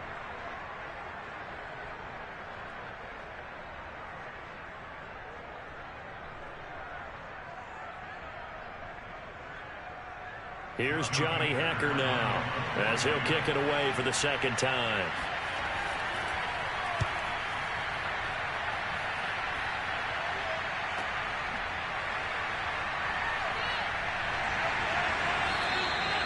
It'll go as a 42, make it a 43-yard punt, 6 on the return, and the offense will take over with a new set of downs. One more drive here for the Buccaneer offense in this first half. And with a 7-point lead, they'll likely look to take this to the locker room and not really press the issue. 30 seconds remain in this first half as they come up here 1st and 10. They're looking for Godwin, but it's intercepted. Picked off by Stephon Gilmore. And he brings it back to right around the 26-yard line.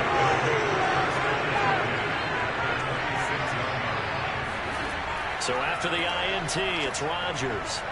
Gets this one to Hill. And they'll get this down to the 10. Now the Rams will signal for a timeout, their second, as the clock will stop with 18 seconds to go in the first half. He's going to drop this one down for Chubb. The Rams going to be forced to use their third and final timeout as they'll stop it with 13 seconds to play in half number 1.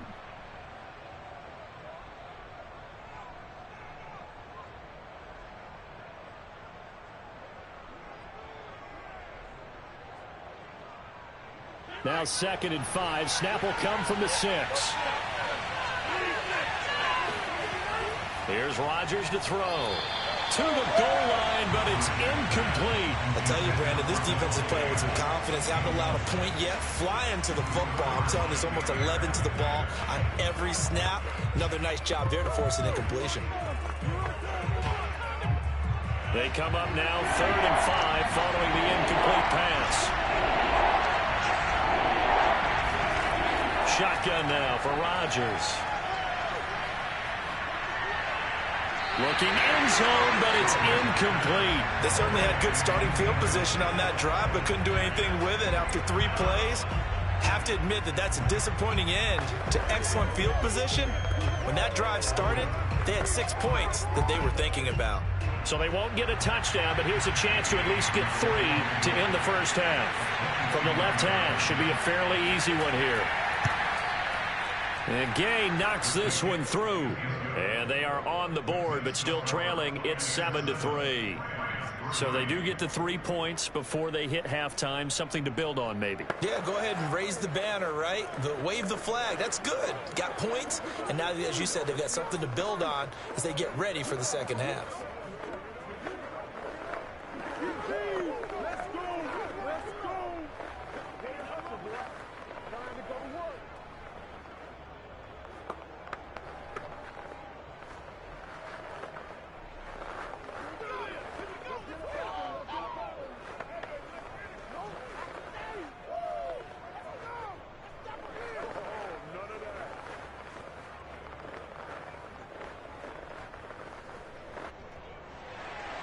So barring a touchback, this likely the final act of the half as the kick is away.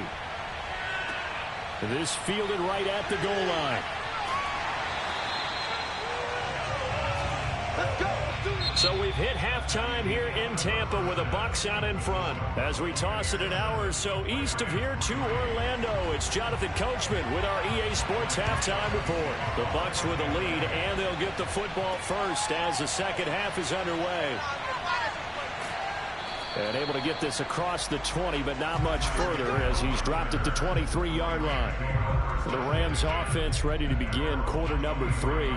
It's been a tight game to this point. What do they need to do, Charles, to break through in the second half and take the lead? Well, I think the first thing they need to do is thank their defense for keeping them in this game. And, you know, I think the defense is saying back to them, why don't you guys focus on getting some first downs, put some drives together, give us a little bit of a break here. If we can get some rest, we'll play even better for you. And, oh, by the way, pay off a few of those drives with some points, too. Throwing on first down, but this one winds up to be incomplete. He shook his head right when he released that throw. He knew it was going to be a little off target. Yeah, the excitement got him on that one. Wasn't able to control the fact the receiver was open, and it would have been an easy throw.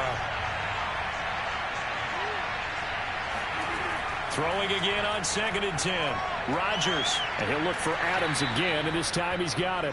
And he's taken down, but able to slip across the 35. If you're going to blitz, likely going to leave you in man coverage with this guy, and that is less than ideal. It is, because just about any offense that has an elite receiver, if you blitz and have him in man coverage, you're going to him, even if he has an elite defender on him, because he usually knows where the ball is before the defender does. And getting this just shy of midfield, they'll spot it at the 49. Running lanes were at a premium in the first half, but he's able to find some room there, and he's hoping that that's a precursor of a big second half.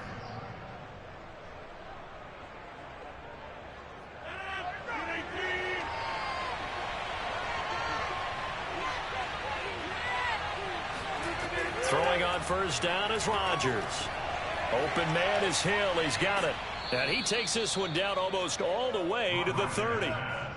I don't know what they talked about at halftime. Whatever it was, it worked. They look like a different team here in the third quarter. Yeah, I doubt that there are very many trash cans that got kicked over, that type of a speech. I think what they did was they analyzed what worked in the first half, what didn't, and figured out a better game plan.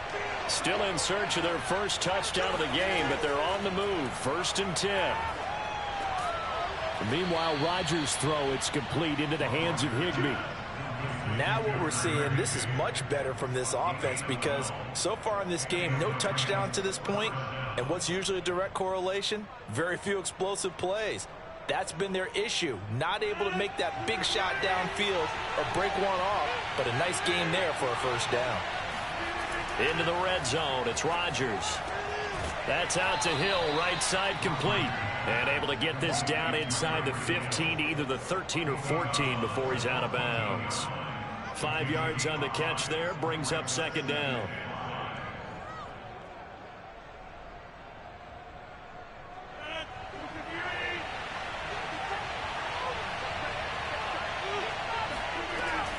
From the gun, it's a give to Chubb.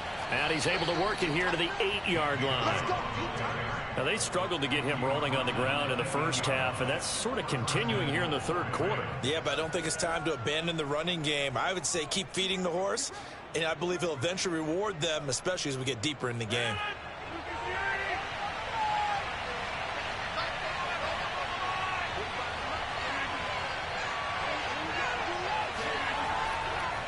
They'll try and run for it on 1st and goal. And only about a yard there as he takes it from the 9 to the 8. Defensively, pretty good start there with their backs against the wall. That's a win for the stop troops right there. And if I'm them, I get a little bolder now. They won the first battle. Keep coming after them. Put the pressure on them.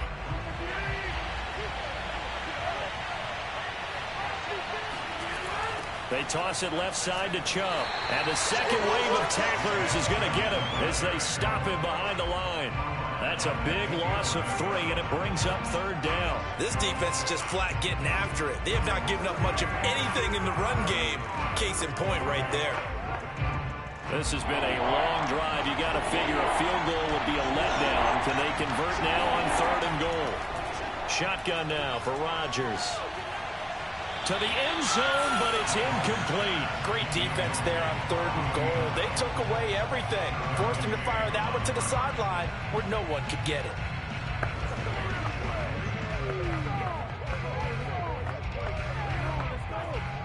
So out comes the field goal team now for the 2nd time here today.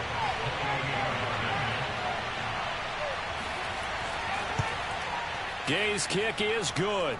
And they'll get it back within a point at 7-6. So a decent drive there to start the 3rd quarter. They only salvaged 3 out of it, but they inch a bit closer. Yeah, but still lots of time to go in this one. That's why you hear that clapping on the sidelines, right? Hey, got some points. As you said, inching their way back in. Time left to go out and get that victory.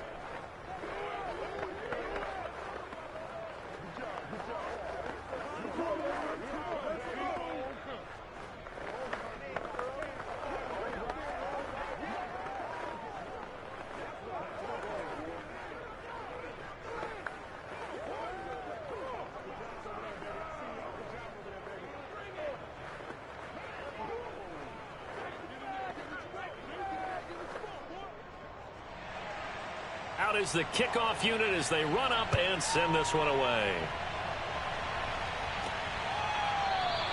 And this will not be returned. It'll come out to the 25. Here comes the Buccaneers offense. They get their first reps of the 2nd half. And last time wasn't pretty. One play and an interception. We'll see if they can do better. I want to see if they want to go ahead and throw the ball again now on this drive after what happened on the last one. Throw it on the first play. Give the quarterback some confidence. See what happens. They begin on the ground with Kamara. Ooh, with a juke. And this will be a gain of 5 as he gets it to the 30. In the first half, he was held in check on the ground, but despite that lack of production, they still have the lead. Yeah, and they've got to feel fortunate about that. If they can actually get production from their lead horse, that would help open up this offense and widen this margin, too. Working with 2nd and 5 now. They run it again with Kamara. They'll say no gain on the play there, and now it'll be 3rd down. Sometimes with the running game, you've just got to stick with it. Look, it's the 3rd quarter, no time to panic. But that also doesn't mean you just do it the same way you've been doing it the entire ball game. Maybe change up some blocking assignments or run a few different plays, but stay with the overall essence of the running game. Let's go. Big series right here. We got to step it up. Mike, check. From the gun on 3rd down, Brady. And that is incomplete. And that's a really good job there defensively. They went into this possession knowing that they needed to get a stop. They're in a tight ball game, and they got it done. Great work to force the 3 and out. Got the football right back for their offense. They've got to go to the sidelines feeling pretty good about themselves and encouraging their offensive mates to get some points. On 4th down, the punt team is on as this is sent away. Fair catch signaled for and taken just shy of the 30-yard line. 36 yards on the punt with no return. And out will come the offense as they take over. L.A. readies for its next possession. And, Charles, they're certainly still right in this game, but they need that offense to wake up and in a hurry. Yeah, I like the way you put it. They certainly did seem to sleepwalk a bit in the first half. Now that their defense has done its job, It's their turn now to go out and try and get some points. Chubb on first down, no room to roam as he struggles just to get back to the line of scrimmage.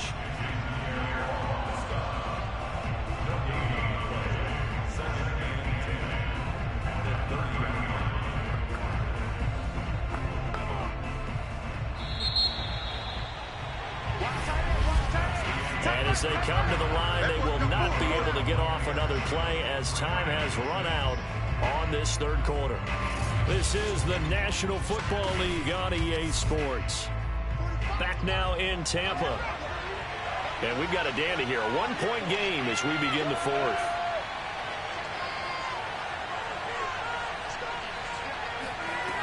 Rodgers now to throw. Higbee secures it over the middle. And he gets this to the 35. Good for a gain of 5. One thing I think that's safe to say defensively, the tackling's been really good. And because of that, it's been very, very hard for them to move the ball because you're not getting the benefits of run after catch. They're tackling them almost on the spot. That means they have to run extra plays, harder to move it. From the gun on third down, Rodgers. Going out wide, finds Chubb. And boy, he is very close to a first down, but from where they're spotting that football, he's going to be a foot or so short. It'll go as a gain of 4. And that's going to bring up a fourth down. Here's Johnny Hacker now as he's on to punt for L.A. Averaging over 50 yards a punt so far as this one's away. So a change of possession here on the punt. And the Bucs are going to take over 1st and 10 deep in their own territory. And Tampa Bay trots out there now. A little less than 4 minutes remaining, and the margin for error is small with this slim lead. Operate within your 4-minute offense here, Charles? Definitely. And remember, the 4-minute offense doesn't always correspond to what's up on the clock. What they need to do is play a little bit of keep away right now. Run the clock down, make sure their opponent doesn't get the ball back. Their dream scenario, get enough first downs and make them eat up their timeouts so the game ends when you're kneeling down with the football. Seems pretty obvious defensively a key was stopping the run game. How have they done it so successfully? To me, it seems that these guys really did a nice job of paying attention during the scouting report meeting. And you know, Brandon, when they do those, they talk about the top plays that these guys like to run. The best runs for the top running back. Those are the ones you focus on and want to take away, and they've done that pretty successfully in this game. 4 yards on the pickup there as it'll leave them with a third and about 4 more for a first.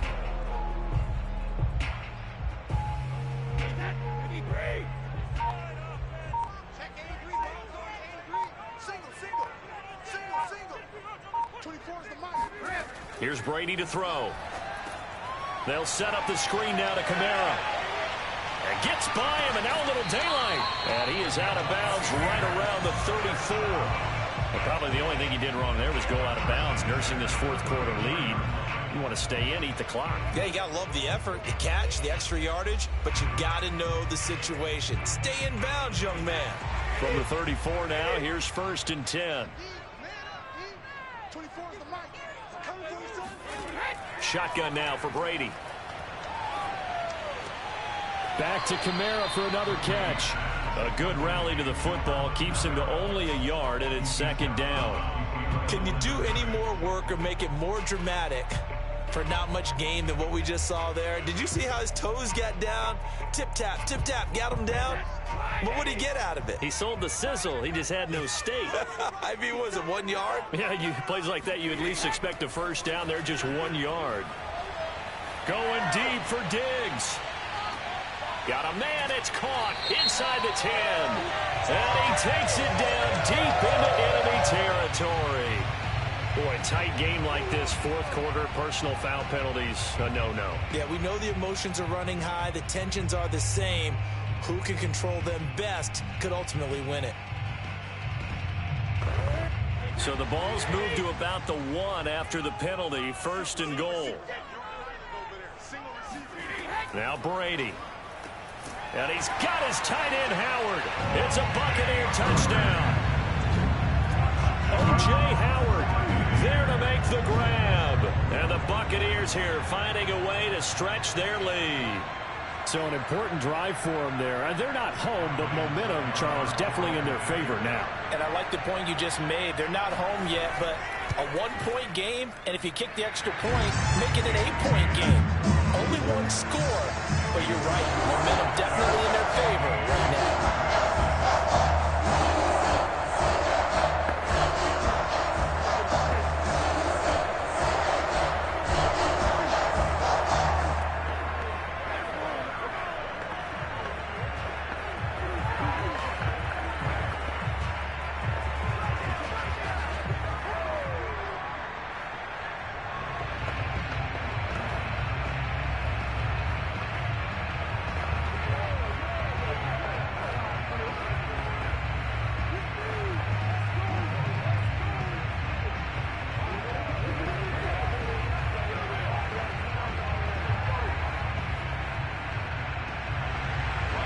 It's Ryan Suckup on after the touchdown to kick it away. He'll going to sit on this one, and it'll come out to the 25. So Aaron Rodgers and his offense down 14-6, 2:24 to go. Plenty of time here. They've got 3 timeouts and the 2-minute warning as they've got it 1st and 10.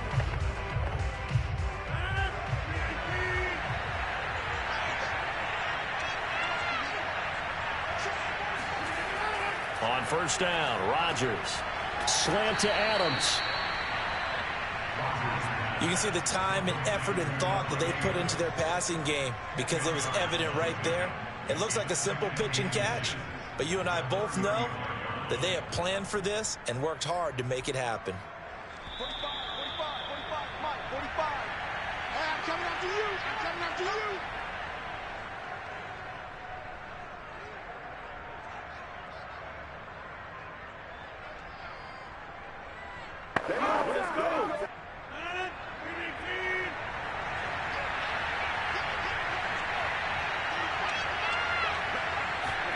On 2nd and very short, Rodgers. And this one taken in on the right sideline, but not in the field of play. They say it's incomplete. The throw. And now it appears that the referee's been buzzed, and we'll get a review. And this being inside 2 minutes of play, everything coming from up above.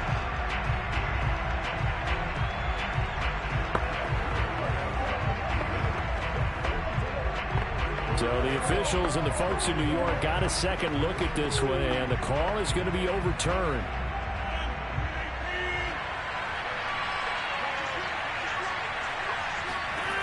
Now Rodgers. And this is going to be caught, but they'll say out of bounds. So it's incomplete. Whew, that's certainly not the worst thing. It stops the clock and lets your offense catch its breath and lets us exhale a little bit. Now I expect them to call a couple plays in the huddle, so they're ready if a tackle happens in bounds. An incomplete pass on 1st down. That leads to a 2nd and 10. Back to throw. Rodgers. Oh, and that nearly ended it. That should have been intercepted, but he cannot corral it, and that is a lifeline there with 3rd down coming up.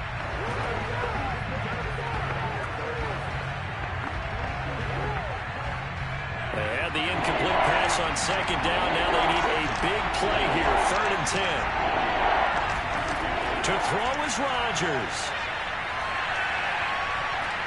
Toward the sideline. Did he keep the feet in? Yes, he got them both down, says the side judge. And that's good enough for a 1st down. Working the sideline there. Good route, good catch. 1st down, and he gets out of bounds. Yeah, you have to like the play calling because you have to run some guys down the middle of the field to draw some of the defenders away. They can't just let them guard the sideline exclusively. That's how it's going to work. Sidelines and incompletions to use the clock. Rodgers' throw here hauled in by Kupp. And that's good for a pickup of 10 yards. And it'll be 2nd and very short. I know many people like to throw to the tight end, maybe in a little flexed out position because he creates mismatches with his size. But slot receivers do the same thing with their quickness, their speed, and their route running savvy. Clock continuing to roll as the Rams try to get going again. Over the middle, that's caught by Adams. And the Rams are going to be set up with a 1st and goal on a pass play that moves them all the way down to the 1. Brandon, it's okay what they're doing right now. Still able to work the middle of the field, but you know sooner or later they're going to have to stop the clock. First and goal, a touchdown and a two-point conversion here are musts. And this will be caught. Touchdown. So in the final minute here, now a two-point conversion will tie the game. The touchdown's massive, but now they've got to have two to possibly take this to overtime. A big play coming now for the Rams as they'll go for two. Rodgers to throw. And it's caught.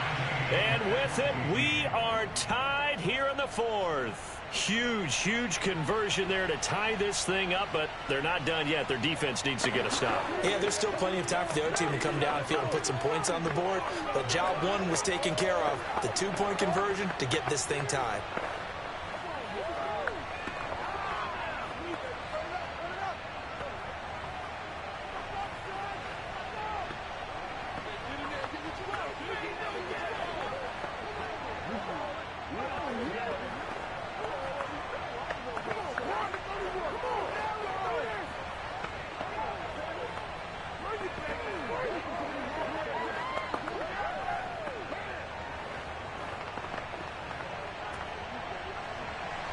This one tied at 14 now as he sends this one away. Taken in at the 3. And his guys will get the football right at the 20-yard line. Here comes the Tampa Bay offense now heading back out onto the field. They've got work to do, but they do still have a bit of time here. And they've got to feel comfortable with that, but they have all their play sequences called. If they get out of bounds, that allows them to huddle and call another play, but if they don't, it's hurry up to the line of scrimmage and either spike it and stop the clock or continue to move it downfield in order to try and get in range and win this game. See if they can do just that. He gets this complete to Diggs, and he's got it past the 30 before he's hit and dropped. Tell you what, he's been able to put the ball in some tight spots all game long. That throw, no different. Yeah, a lot of people would call it a gutsy type of a throw. I think he looks at it as, I can do it, so it's not that big of a deal to me, and I'm going to keep firing.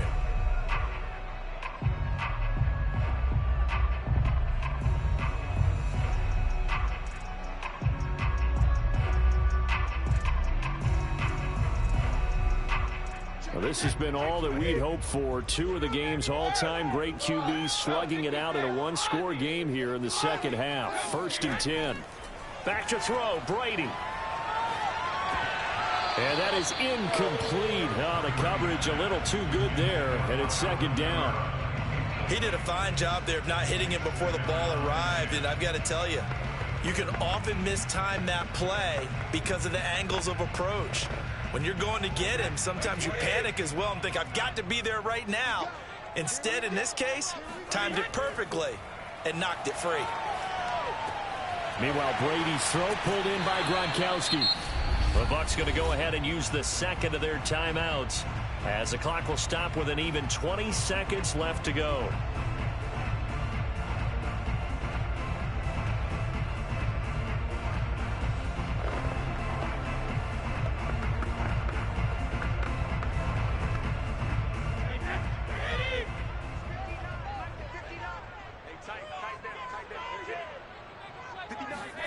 Now Brady.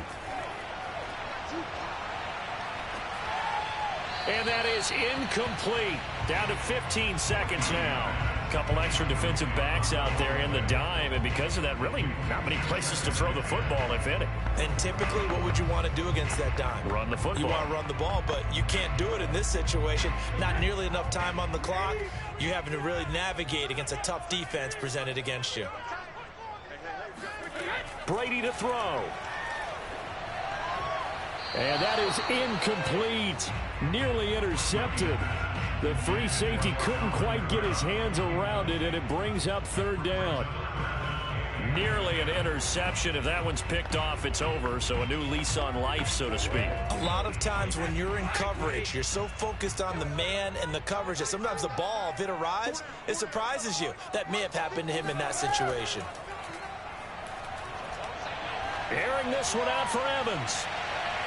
And he's caught on the sideline, but he's not going to have a first down. They say he was out of bounds, so a big call there. That brings up fourth. These are the spots, this stage of the game, where it pays to have speed on the perimeter, doesn't it? It certainly does, and in the second quarter, he may very well run by him, but in this situation, I know as a defender, I'm loosening up a couple of extra steps that allowed him to run with him stride for stride. So they're forced to punt on fourth as this one's away. And a great job on special teams to down it, as this will be marked out inside the 5-yard line. So 4 quarters wasn't enough, and we are off to overtime. Don't change that dial. And here in overtime, if the team that receives the ball scores a touchdown, it's over. If they don't, we can still have some more football. That's exactly right. If they go down and kick a field goal, the other team gets a possession to either match it or score a touchdown to win the ball game. If both teams kick field goals, the next team to score wins. But if the receiving team throws a pick six or fumbles the ball and it gets picked up by the defense and they score, the game is over at that point. And no return here to begin the overtime session. That'll be a touchback. Set to begin their next drive, the Rams offense at the line. They begin this drive with Chubb. And nothing much materializing there on the first down run. He'll get a couple, and that's it. Short gain there to start overtime. Almost a tester play, wasn't it? Wanted to see if the guys on defense were going to fit the gaps the correct way, because we're in overtime. So it's not just physical tiredness out there, right? Mentally, are you still doing what you're supposed to do? And they were up to the task on that play. And certainly fatigue on both sides of the football. And he is met at the line of scrimmage, and he goes down right there. 2 runs in a row, but only 2 yards to show for it. Ladies and gentlemen, that is a force of nature at the defensive tackle position. Yes, he's as big as they come, but still plenty agile. He's able to make a nice play there to swallow up the ball carrier. First throw of overtime for Rodgers. And he'll get this into the hands of Hill, complete. And he'll be taken down, but not before they work it across midfield. Absolutely have to credit the pass protection there on 3rd down, because he had all sorts of time to stay back there, survey the field, go through his progressions, and you just have to know that sooner or later, someone's going to work his way open if you don't get to him. Make sure those guys up front get plenty of credit and recognition for a job well done. And he'll get this down only to about the 46.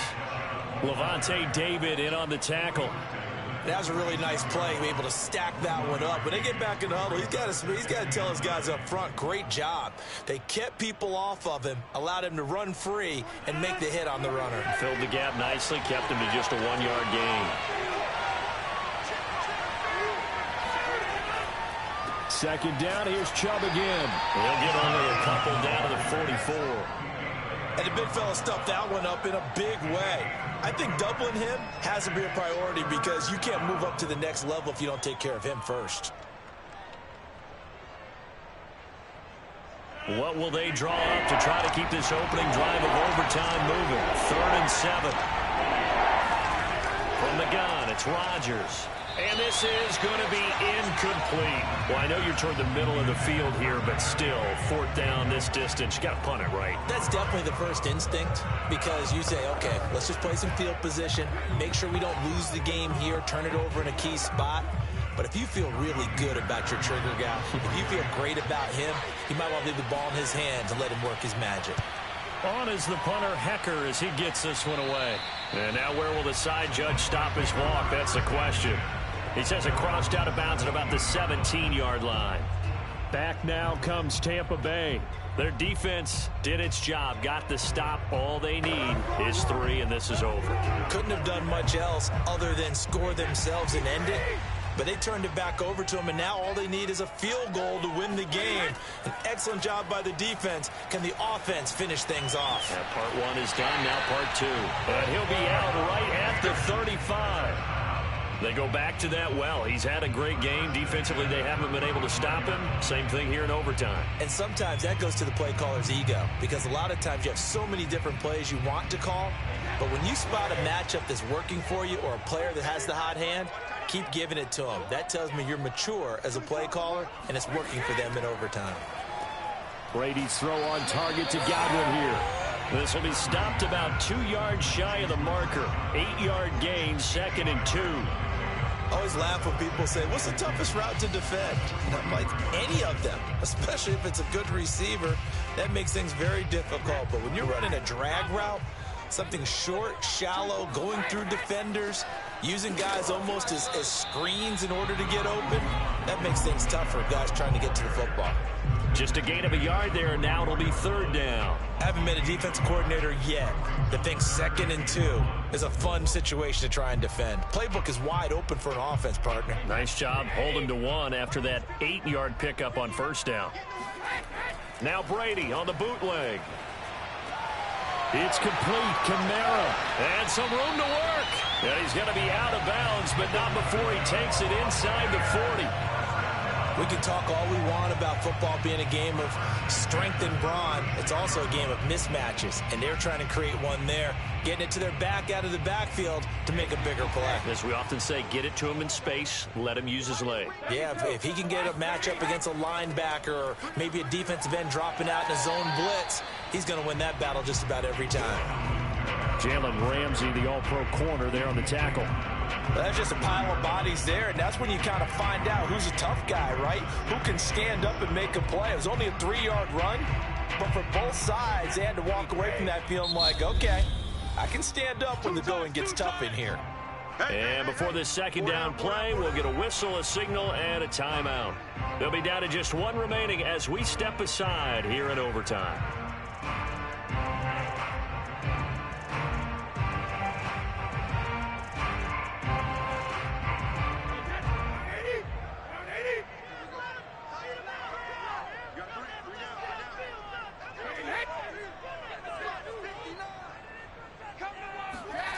On 2nd and 7, Brady. And a catch right side by Evans. And this is going to be another 1st down as the tackle's going to be made at the Rams' 23. A lot of efficiency here on this drive. Heck, this may be their best drive of the game. Yeah, if they'd moved it like this throughout the entire game, we probably wouldn't be here in overtime. But right now, what you just said was the key word, efficiency. Taking care of the ball, move it downfield, get themselves in a position to score, and win this game. Now here's a throw that's complete. And the result here, a pickup of 8. Leaves him with 2 to go on 2nd down. When you see zone defense and you know you've got a drag route on as your primary call, you've got to be really careful as a passer about how far you let your guy go because he might wander into some tough coverage. Now whistles come in. We're going to get a timeout here by the offense. That's their 2nd and last timeout here in the overtime session. We'll be back.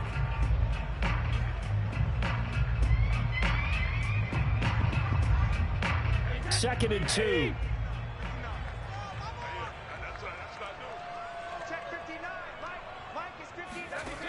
Brady now to throw. Throwing left side, he's got Gronk, complete. And the Bucs are going to be set up with a 1st and goal coming up as they get him down at the 6-yard line.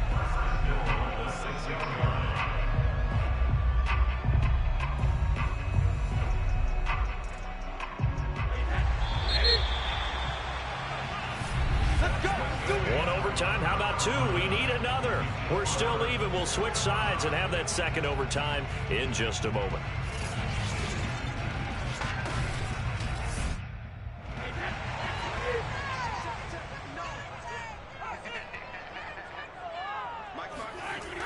They hand off to their big tight end. And he will push his way forward down to about the 3-yard line. Give him 2 yards on that one. 2nd and goal now. Brandon, I go ahead and kick it right now. I know it's only 2nd down, but I kick it and give myself a little margin for error here. Don't wait for 3rd. Have the extra down just in case. If something goes wrong, messed up snap, anything like that, you fall on it, guess what? It's 3rd down. You still have the ball. You still have a chance to kick it. He's got a man. It's his tight end. That's complete. They get only a yard there. Now it's 3rd and goal. All right, well, they didn't kick it on 2nd down. Now 3rd and goal. You have to kick it here. Absolutely have to kick it because if you get a bad snap, you fall on it, you got a chance to kick it again on 4th down. Let's say it gets blocked and it's behind the line of scrimmage. You fall on it. You get another chance at it. Give yourself that option. Give yourself. And this will be caught. Touchdown. They needed overtime to get it done, but put this one in the win column. Charles, I think when the schedule comes out, all teams, no matter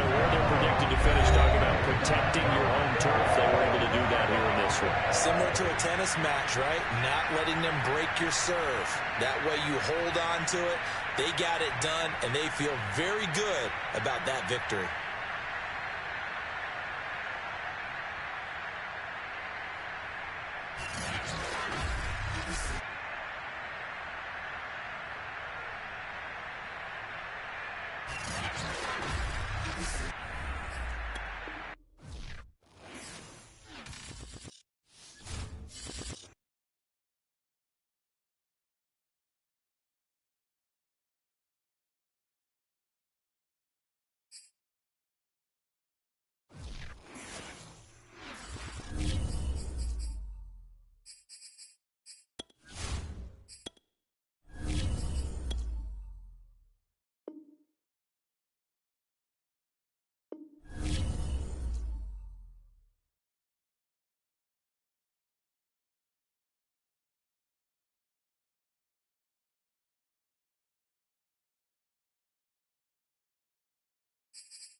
places in the country weather-wise this time of year than this one right here, Tampa, Florida, and beautiful Raymond James Stadium.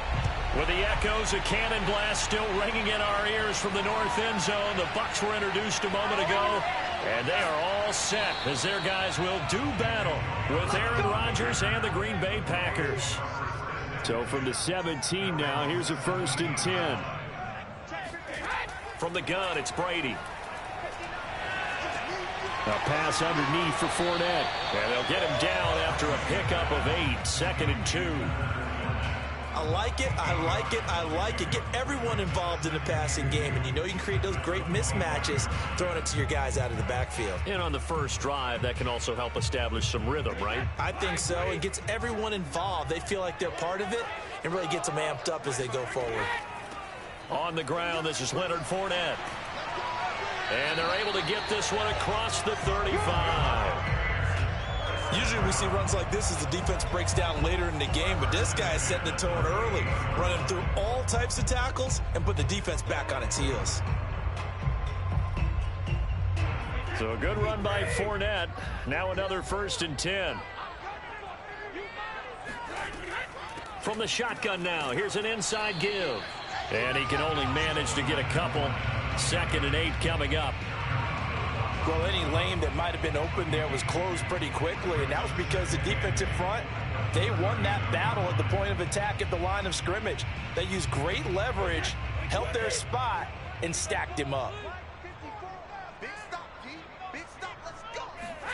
From the 39, Brady. And that is incomplete here. Well, to me, there was no question about the intent there, and I think he was a little fortunate that the penalty flag didn't come out for grounding. But he'll get away with it and get another shot on 3rd down. So the failure to connect on 2nd down, that leaves him staring up here at a 3rd and 8. To throw is Brady.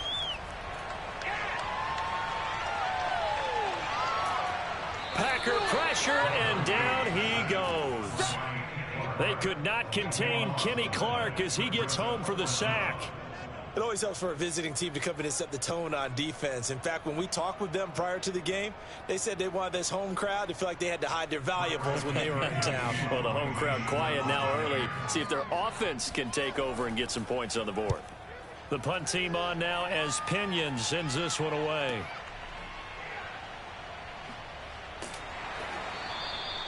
That'll be a 49-yard punt, 6 yards there on the return. And it'll be Packer football here, 1st down and 10. And Green Bay getting ready to go as they take the field.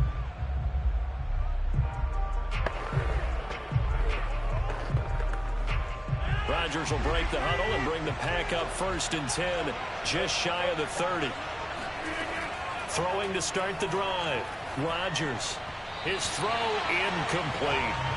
Well, they've got man coverage on the outside, and my scouting report on these DBs tells me that they love to take matters in their own hands. They want man coverage, not zone. And there was good coverage there that forced the incompletion. So after the incompletion on 1st, now 2nd and 10.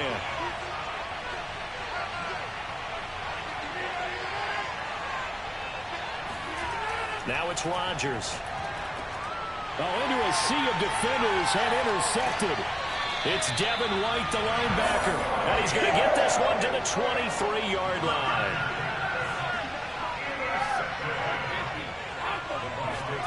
So after the INT, it's Brady. And his throw is incomplete. I think we can all understand what they're thinking right now. They take over the ball in field goal range after the turnover, so they've got that in their hip pocket. But they've got to go for the end zone and turn this into a bigger point. Their thinking is a touchdown is really what they should get from starting here. Getting 3 points at the end of this drive, that would feel disappointing. On 2nd down, here's Fournette. 5 yards, now it's 3rd and 5. All right, Brad, I know we're in the early going here, but those kind of runs, they're going to open up a world of opportunities for this offense going forward.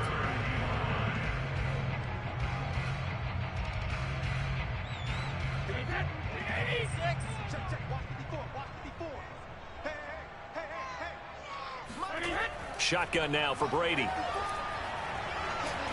And he's going to go down. Back at the 27-yard line, he's sacked.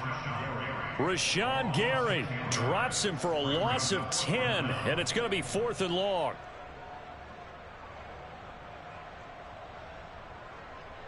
So Brady departs, and on is Ryan Succop for the Buccaneer field goal. This from 44 yards away. And this one is going to just tuck into the bottom left corner as he gets it to go. And the Bucs take a 3-0 lead. They got the interception, but very little movement after, and that forces him to settle for 3. And it does feel like settling when that happens, doesn't it? It certainly does, but we got to give a lot of credit where it's due, and that's to the defense because they ran onto the field. This is what we call sudden change, right? Interception, you got to go put out the fire, and they did, holding them to a field goal.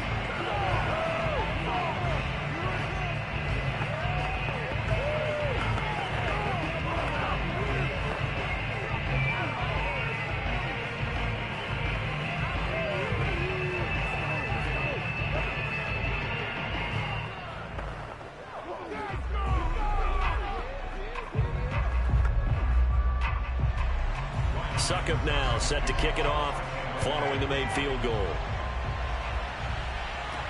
Here's the dangerous Tyreek Hill. And out a little across the 25 to the 27. The Packers offense here coming back out for their second drive. They threw an interception the first time they had the football, only gave up 3 points off of that, so shouldn't be a difficult hole to overcome. It really shouldn't, as long as they're not listening to the chatter coming from the other side, because when you throw a pick, look, I know defensive backs, they have a tendency to be a little bit loud after they take one away, but they also have a tendency to gamble a little bit more, thinking they'll get a second one. Maybe they can take advantage of that with some double moves. Tyrann Mathieu, the All-Pro, up to make the stop. Well, at the end of all that hitting and hollering, it was a 4-yard run, so the offense is going to go back to huddle and feel pretty good about themselves. Defensively, you have to feel okay because you didn't let it turn into a bigger run, but the goal, shut it down for 2 yards or less. That's when you start to feel good about yourselves. And he'll be upended at the 33 following a gain of 3. And guess what? It brings up 3rd down.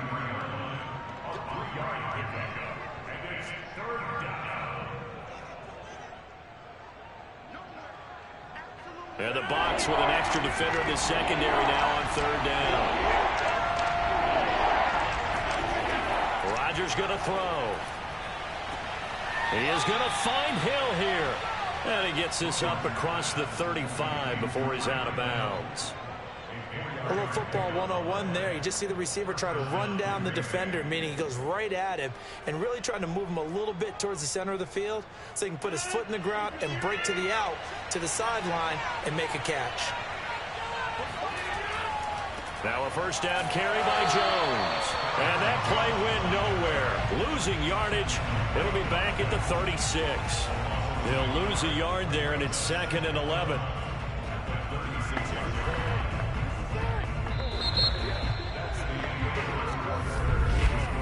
$3-0 after 1 on EA Sports. The Packers with the football here to begin the 2nd quarter. Looking at a 2nd and 11 now after the loss. On 2nd and 11 now. Rodgers. And his throw is going to be incomplete. So many times when we talk about coverage, we're just about a defender running with a receiver, but a big part of it is understanding where the football is, finding it. In this case, when it arrived, it wasn't a surprise, and he was able to bat it away. An incomplete pass on that last play, and that means they'll need to come up with something here on 3rd down. Throwing is Rodgers. He's got it complete to Stephon Diggs. And he's going to get this all the way down inside the 35. A big play that time on the catch and run. That one was hard to fathom. They were in the dime. They had 6 DBs back there. They still lost it. Great word, because I'm right there with you. I don't understand how they couldn't pick him up. But don't be surprised next week early, there's some extra people in the locker room. Maybe a tryout or two for those guys who missed him. On 1st down, Rodgers. And Hill with it over the middle.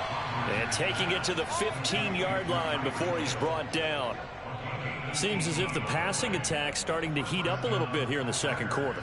You can sense and you can see the momentum because now they're reading their patterns downfield, they're understanding the coverages, and they're finding the open holes in the defense.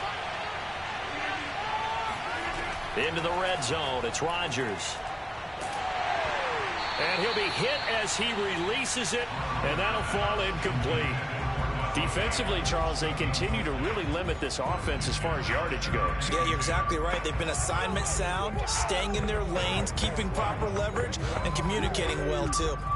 After the incomplete pass, here now is 2nd and 10. Rodgers with a give. It's Aaron Jones. And the Buccaneer defense for the second straight play, flexing its muscle by forcing a loss. That backs him up 1 yard and brings up 3rd down. Sometimes you just sit back and marvel at what he can do defensively. Speed, strength, quickness, he's the whole package. And that package just wrapped up the runner for a loss. Throwing is Rodgers on 3rd down. Open man left side, it's the tight end Tunyon. And able to get this down inside the 15, either the 13 or 14 before he's out of bounds. They get only 4 that time as that leads us to a 4th down. So now on 4th down, Rodgers will give way to Mason Crosby for the field goal try. The kick by Crosby is good, and that will tie us at 3-3. So they put together a good little drive there, but ultimately stalling out in the red zone. Yeah, I know a lot of people look at it as a little bit of a negative. They didn't get 6 points out of it, right? Didn't get the touchdown. But that's actually okay. They got 3 points, able to give their defense a little bit of rest, let them settle down over there. So all in all, to me, that's a good drive.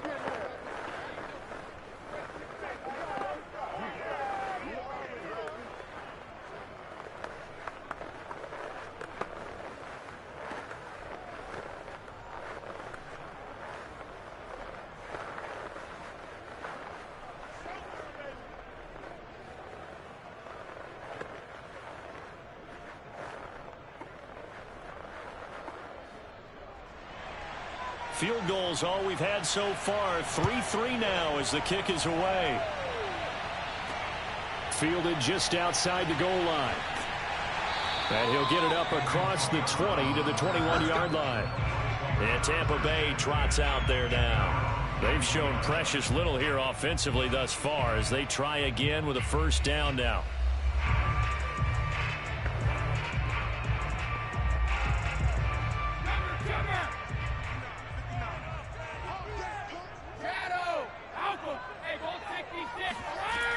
They'll start out on the ground. It's Leonard Fournette. And he is met quickly in the backfield. Down he goes, folded like a lawn chair. Officially, it's a 1-yard loss. That's going to bring up 2nd and 11. It always helps when you get great run support from your safeties, and when you get one who can actually read the play and get upfield and shut it down before it gets going, that's exactly what you're looking for. On 2nd and 11 now. Brady. And a first hookup with his all-pro tight end, Rob Gronkowski. And he'll get this up to the 34-yard line. Well, there it is, partner. Brady to Gronk, their first connection of the game. You think those two often in sync? I don't think there's any question about it. And, look, we know Gronk has a whole lot of fun, but he's deadly serious about his football, as is Tom Brady. 2 great competitors, 2 fantastic players.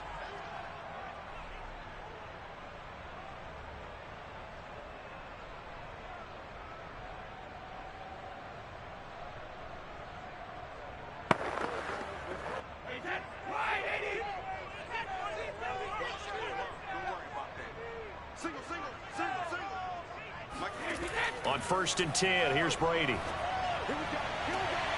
It's caught by Mike Evans. And they'll get this well past midfield before being stopped just before the 35.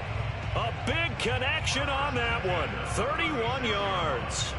Oftentimes now offenses aren't nearly as precise as days gone by. They just tell receivers, find an open patch of grass and let the quarterback find you. And that's exactly what they did on that play. First with the pass through the air. Nice chunk of yardage there. And then additional pickup with his legs after the catch. That throw by Brady incomplete. Well, the incompletion, yes, but maybe here not the worst thing in the world? No, not on 1st and 10. It actually gives them a chance to regroup, relax just a little bit. They huddle up, talk it over. Then they get a chance to continue their drive. So now 2nd and 10 after the incompletion on 1st down. Working from the gun, it's Brady. Now the Packers give him nowhere to go, and they bring him down. Rashawn Gary able to get in there for his 2nd sack of the afternoon. So, Charles, no turnovers yet for this offense, but those sacks now, they're starting to pile up. And one thing usually leads to another because they've got to figure out how the offensive line and everyone else involved in protection can keep their quarterback upright and allow him a chance to throw the ball downfield.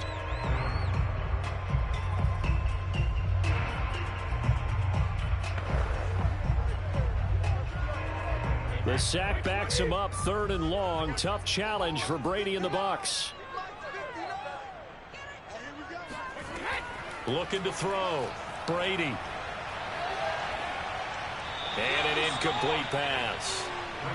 That'll stop the clock here with just under a minute to play in half number 1. Problems on 3rd down so far in this first half. Relatively small sample size, but they're now 0 for 3. And the average in the league, somewhere around 40% on 3rd down for offenses. So what's the answer to this? Either convert them or don't get to 3rd down in the first place. Get your big chunks of yards on 1st and 2nd down. On is the punt team now as this one's sent away. The Packers with the football here late in this first half.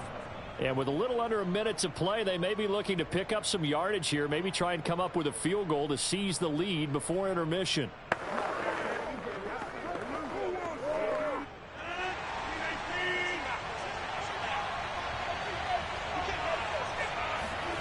Rodgers now on 1st down. A throw complete to the tight end, Tunyon. And he is out of bounds right around the 34. Now, how about this throw right here? Had to throw it to the left sideline, and you know the timing's got to be correct on this one. Ball's got to be right where it needs to be, and it was. That's because he had great arm strength on that one, able to drive the football. Quarterbacks love it when they can show off their arms. On 1st and 10, here's Rodgers. This one complete to Tunyon underneath. The Packers going to use one of their timeouts as they'll stop it with just over 40 seconds to go in the first half.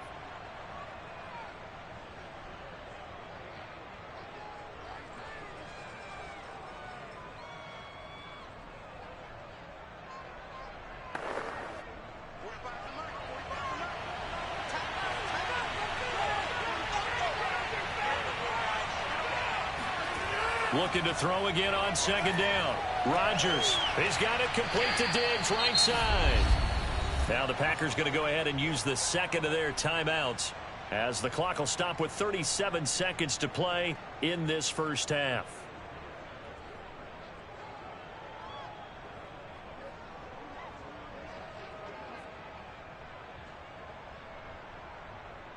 This offense finding its legs now. Here's another 1st and 10. Again, they'll throw with Rodgers. Being chased out left. And he slides and covers up at the end as he's going to be able to pick up decent yardage. He'll wind up getting 9 after tucking it and running, so it'll leave him with 2nd and a yard. Now the Packers going to burn their 3rd and final timeout as the clock will stop with 21 seconds to go here in the first half.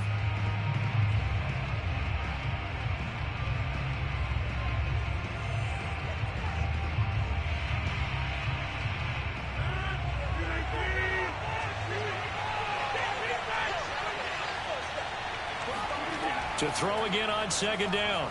Rodgers, and that will be incomplete with a clock showing 18 seconds now to go.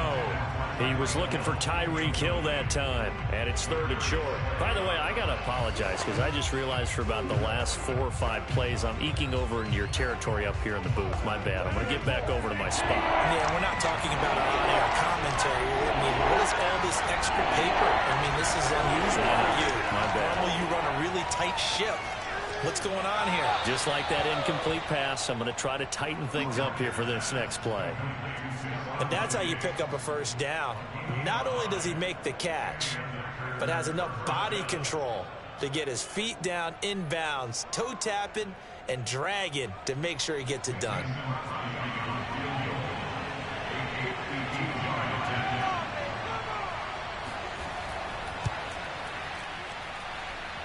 And no, it doesn't get there. Hits the crossbar, bounces back out. He had it online, but it comes up about a rotation short. Well, he had that one on target. That's half the battle. The other half of the battle, however, is distance. And he nearly had that too, but it was the crossbar that said otherwise, and that'll deny him a shot at 3. The Bucs offense set to begin their next possession. Brady now on first down. And that's complete. It's Chris Godwin. And with just 4 seconds left in this first half, a timeout call.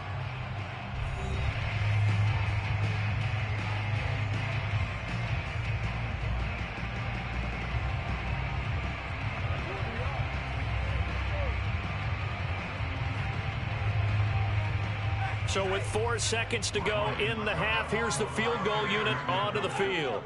They spot it on the midfield stripe, so it is a 60-yard attempt here. That's running out of steam, and it won't get there. He left it just short, no good. So we've reached halftime in a low-scoring affair, just a pair of field goals. 3-3 is our score. As we send you a stone's throw away across I-4 to Orlando. There standing by is Jonathan Coachman, ready with our EA Sports Halftime Report. Coach? They're going to think better of bringing this one out, and the drive will start at the 25. The Packer offense ready to get their next drive underway. They'll start out here with a jet sweep. And he stopped immediately there. Calling no gain on the play, and it'll be second down. Defensively, they had that one pretty well figured out. Yeah, and one of the things about this play, it can be even more effective when you run a lot of motion, and there's plenty of times you don't hand it off. Well, they had the run for no gain. Now they'll try again from the 25 on 2nd and 10. Running right, Jones. And here's another tackle made at the line, so they're converging well on the football now. No gain on that one as it brings up a 3rd and 10. I know that speed is the hallmark of today's NFL game, but the key to good rushing defense is still having your linebackers set the edge. A 3rd down now. Those last 2 plays indicative of how things have gone for them. Just nowhere to go on the ground and struggling to put up points. A throw there, but that's going to wind up incomplete. Not only did he have a chance to scan the field there, felt like he had a chance to scan it twice. The protection was that good. Unfortunately for him, the coverage downfield, equally good. On now is the Packers punter, as he's on to punt for the first time this afternoon.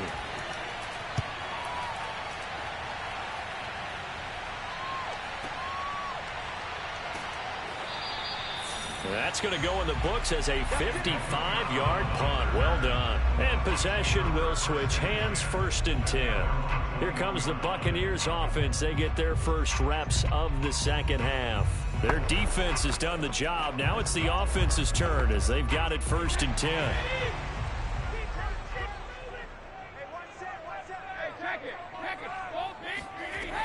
They begin with a run by Fournette. And nothing much materializing there on the first down run. He'll get a couple, and that's it.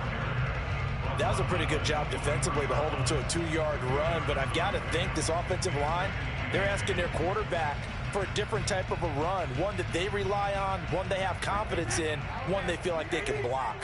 The last run got a couple. Here's 2nd and 8. Throwing now is Brady. Oh, he'll want that one back. Incomplete. He doesn't drop too many in that department. 3rd down. So, Charles, tie game here. What are your keys as we continue to play this second half? I know people think it's always trite when you say the same things over and over, but they're tried and true in the game of football. Who's going to block better? Who's going to tackle better? In this case, to me, it's turnovers. You've got to take care of the football in order to win the game. Packer pressure, and down he goes. Kenny Clark picks up his 2nd sack of the afternoon. He was still looking through his progressions and going through his receiver options, and while he was doing that, the defense got to him quickly in the pocket. And it was a great example of zone coverage. Well executed, well coordinated. All the receivers were covered, and he couldn't evade the rush back in the pocket. And the punt team on now as this one's sent away. Oh, look at the juke. So a solid punt, but also a nice return there of 14 yards. Green Bay's offense ready to go again. And our game's hit a little bit of a lull here, a little bit of a snag. Punts on back-to-back drives. And old school coaches don't necessarily mind that. Didn't turn it over, right? Didn't create a big play for the other team. Right now what you're looking for is, can you gain an advantage in field position? And that's what both teams are seeking right now. And Rodgers is going to go down. He's sacked. Shaquille Barrett. It'll go as a loss of about 8 as he gets in there to drop it. It seemed like he kept going through those progressions, and I thought he might dump that underneath, but he couldn't get rid of the football in time. And I have to wonder if he was thinking while he was back there, I wish there were a lot less progressions on this play, just someone that I can dump the ball to and get it out of my hands. Eluding the pressure right. And he'll slide to a halt here, still a little shy of the first down marker. Give him 7 there on the tuck and run, and they're in better shape now for third.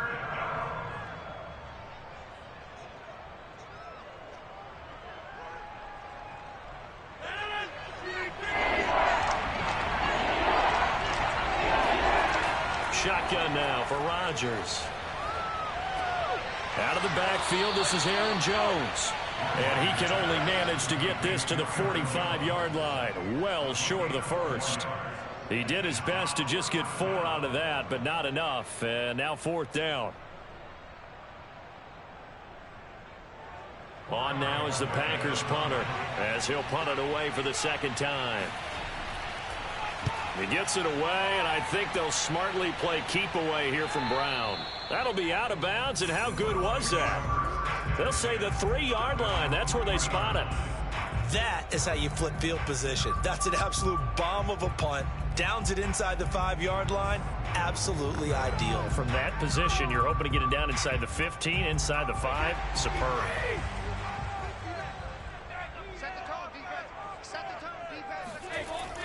Trying to get the run game going. This is Fournette.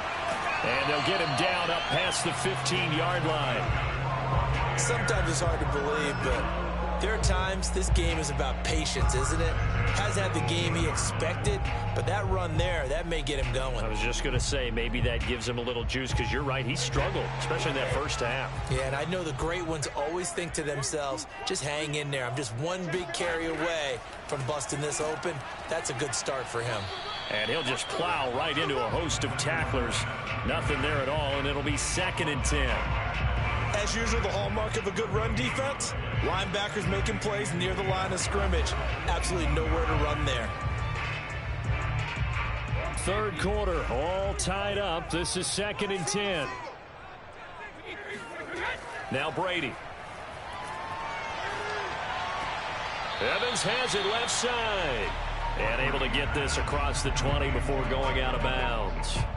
He'll get only 3 there, so it leaves him with a 3rd and 7 ahead. If you run an out route, it's likely you're going to end up near the sideline. And what did we just see there?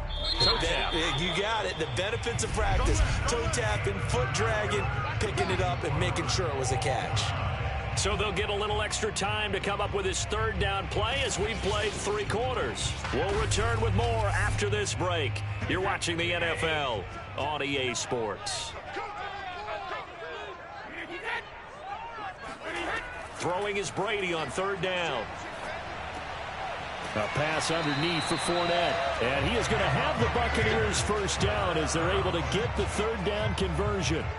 And partner, in a tie game in the 4th quarter, you and I both know in the NFL, that's when you lean on your stars. And he came through with a nice catch right there.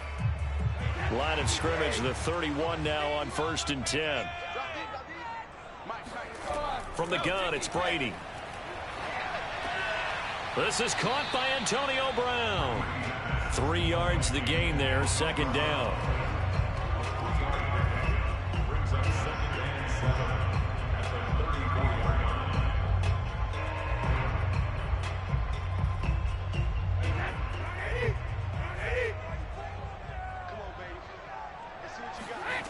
Now Brady. This will be caught once again by Brown. No gain that time on the completion, and it'll be third down. And that's when it's fun to play defense. When you're able to diagnose a play right from the beginning, get all your guys to the football, and spill the play, that's when you have a lot of fun playing on that side of the ball. The Bucs on third down. Just 1 for 5 to this point. This will be 3rd and 6. Brady to throw again. And this is caught. It's pulled in by Gronkowski. And he is going to have the Bucs first down as they're able to get the third down conversion. He's certainly done a nice job spreading the field on this drive, but here he finds his big tight end for good yardage, and that's what you have to do. Keep defenses guessing about where you're going to go with the football.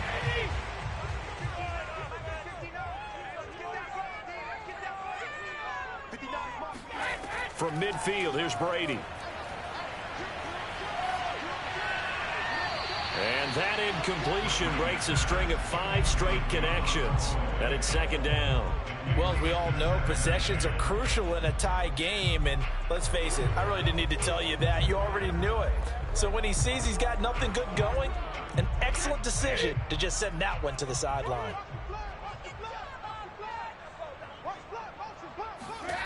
On 2nd and 10, Brady got his man complete over the middle. It's Evans. And this is going to result in another first down as the tackle's made at the Packers' 34-yard line. Now, that was a fun one to watch right there. A nice in-breaking route and plenty of room in the middle of the field. And he was able to get behind the linebackers and grab the completion for a really good pickup.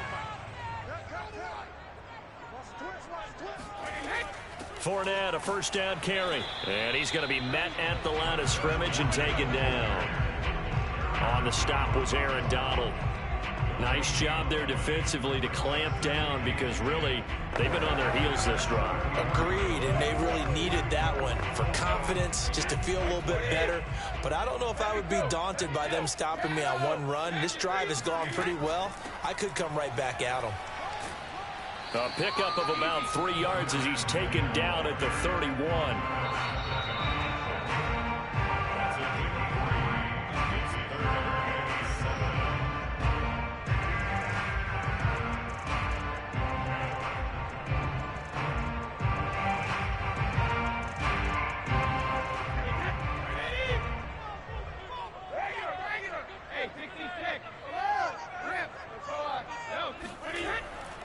On third down, Fournette.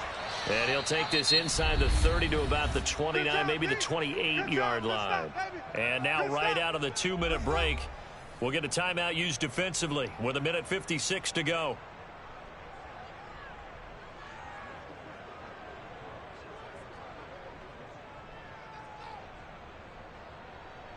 So the field goal unit is on the field as this is a big spot right here.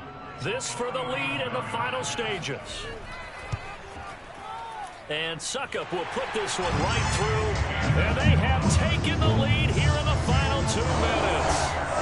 We still wait on the first touchdown of the game, but a second field goal now makes it a 6-3 score. Yeah, I know a lot of people would call this the definition of winning ugly. To me, this is gorgeous. I'm a defender, right? I love these kind of games. The tension is high. Who's going to make the play to win it? And right now, that field goal may be the advantage they need.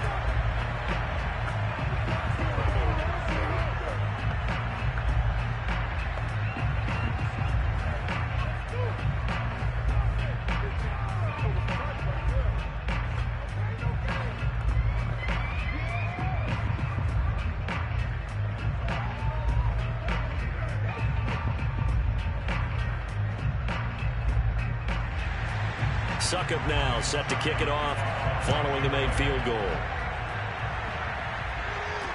Tyreek Hill on the return. And he returns this to the 22. So now Rodgers in the pack. Down 6-3. A little under 1:50 remaining.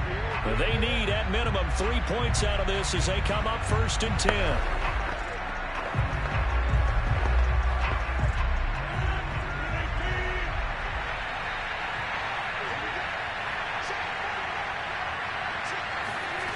Rodgers to throw. Able to find Jones. That catch good for only a couple. Sometimes it's hard to figure, but you can live with incompletions in this situation. You can't live with these short gains that take time off the clock. You know who loves it? This defense. The clock rolls as the Packers look to hurry things up. Now Rodgers. Toward the left sideline, but it's incomplete. 3rd and long coming up. Defensively, you pressure the quarterback or drape all over the passing lane? Yes, that's exactly what you do. It's both because they're not mutually exclusive. They may have been at one time in football, but not anymore. You want to have that pressure. If you have a big-time pass rusher, send him after the quarterback, and then make sure you blanket the field. To throw is Rodgers. And the throw there going to be incomplete. That means it's just one last chance left, and this has to be a first down or a touchdown, or this game's over.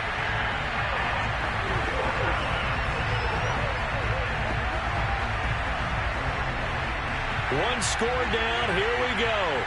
They're going to go for it here on 4th down. Now Rodgers got to have this one. And it's incomplete. They cannot convert, and they turn it over. They had to go for it with such little time remaining, and the Bucs are going to take over with excellent field position to boot.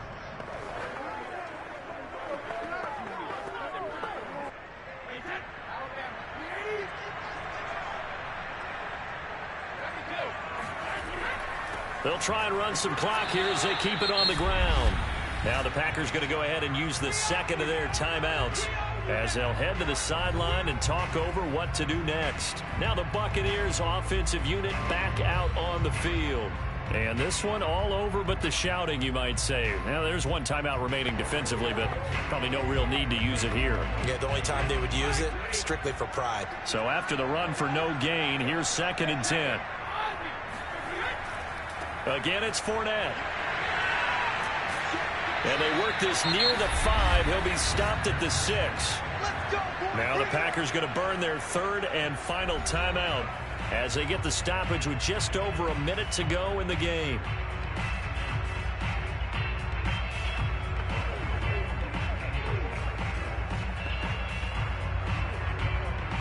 It's 1st and goal, and a late touchdown at this stage could officially salt this one away. Victory formation now for the Buccaneers. Down to a knee they go.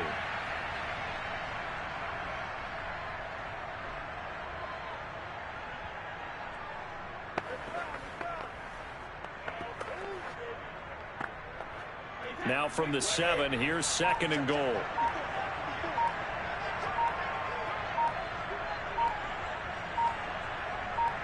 Brady will take a knee here, and that should just about do it. I don't know about you, partner, but watching them take the knee there and finish this one off, I feel like I'm going to be sore tomorrow. This was one bruising affair. Low scoring, but my kind of football. Not a work of art, but maybe in your world, a little bit of a work of art. You like the defensive side. I thought it was pretty. I can't help myself. I thought it was pretty. And it ends in a kneel down as the clock rolls down to zeros. Well, Charles, the old saying, the old cliche, if you will, points at a premium, that certainly applied here, didn't it? And that almost felt like opened up a time capsule, didn't it? Old school football, low scoring, close game. What a way to finish it up. You loved it, didn't you? I loved did. The defenses. I certainly did. Brought back the images of the game of old.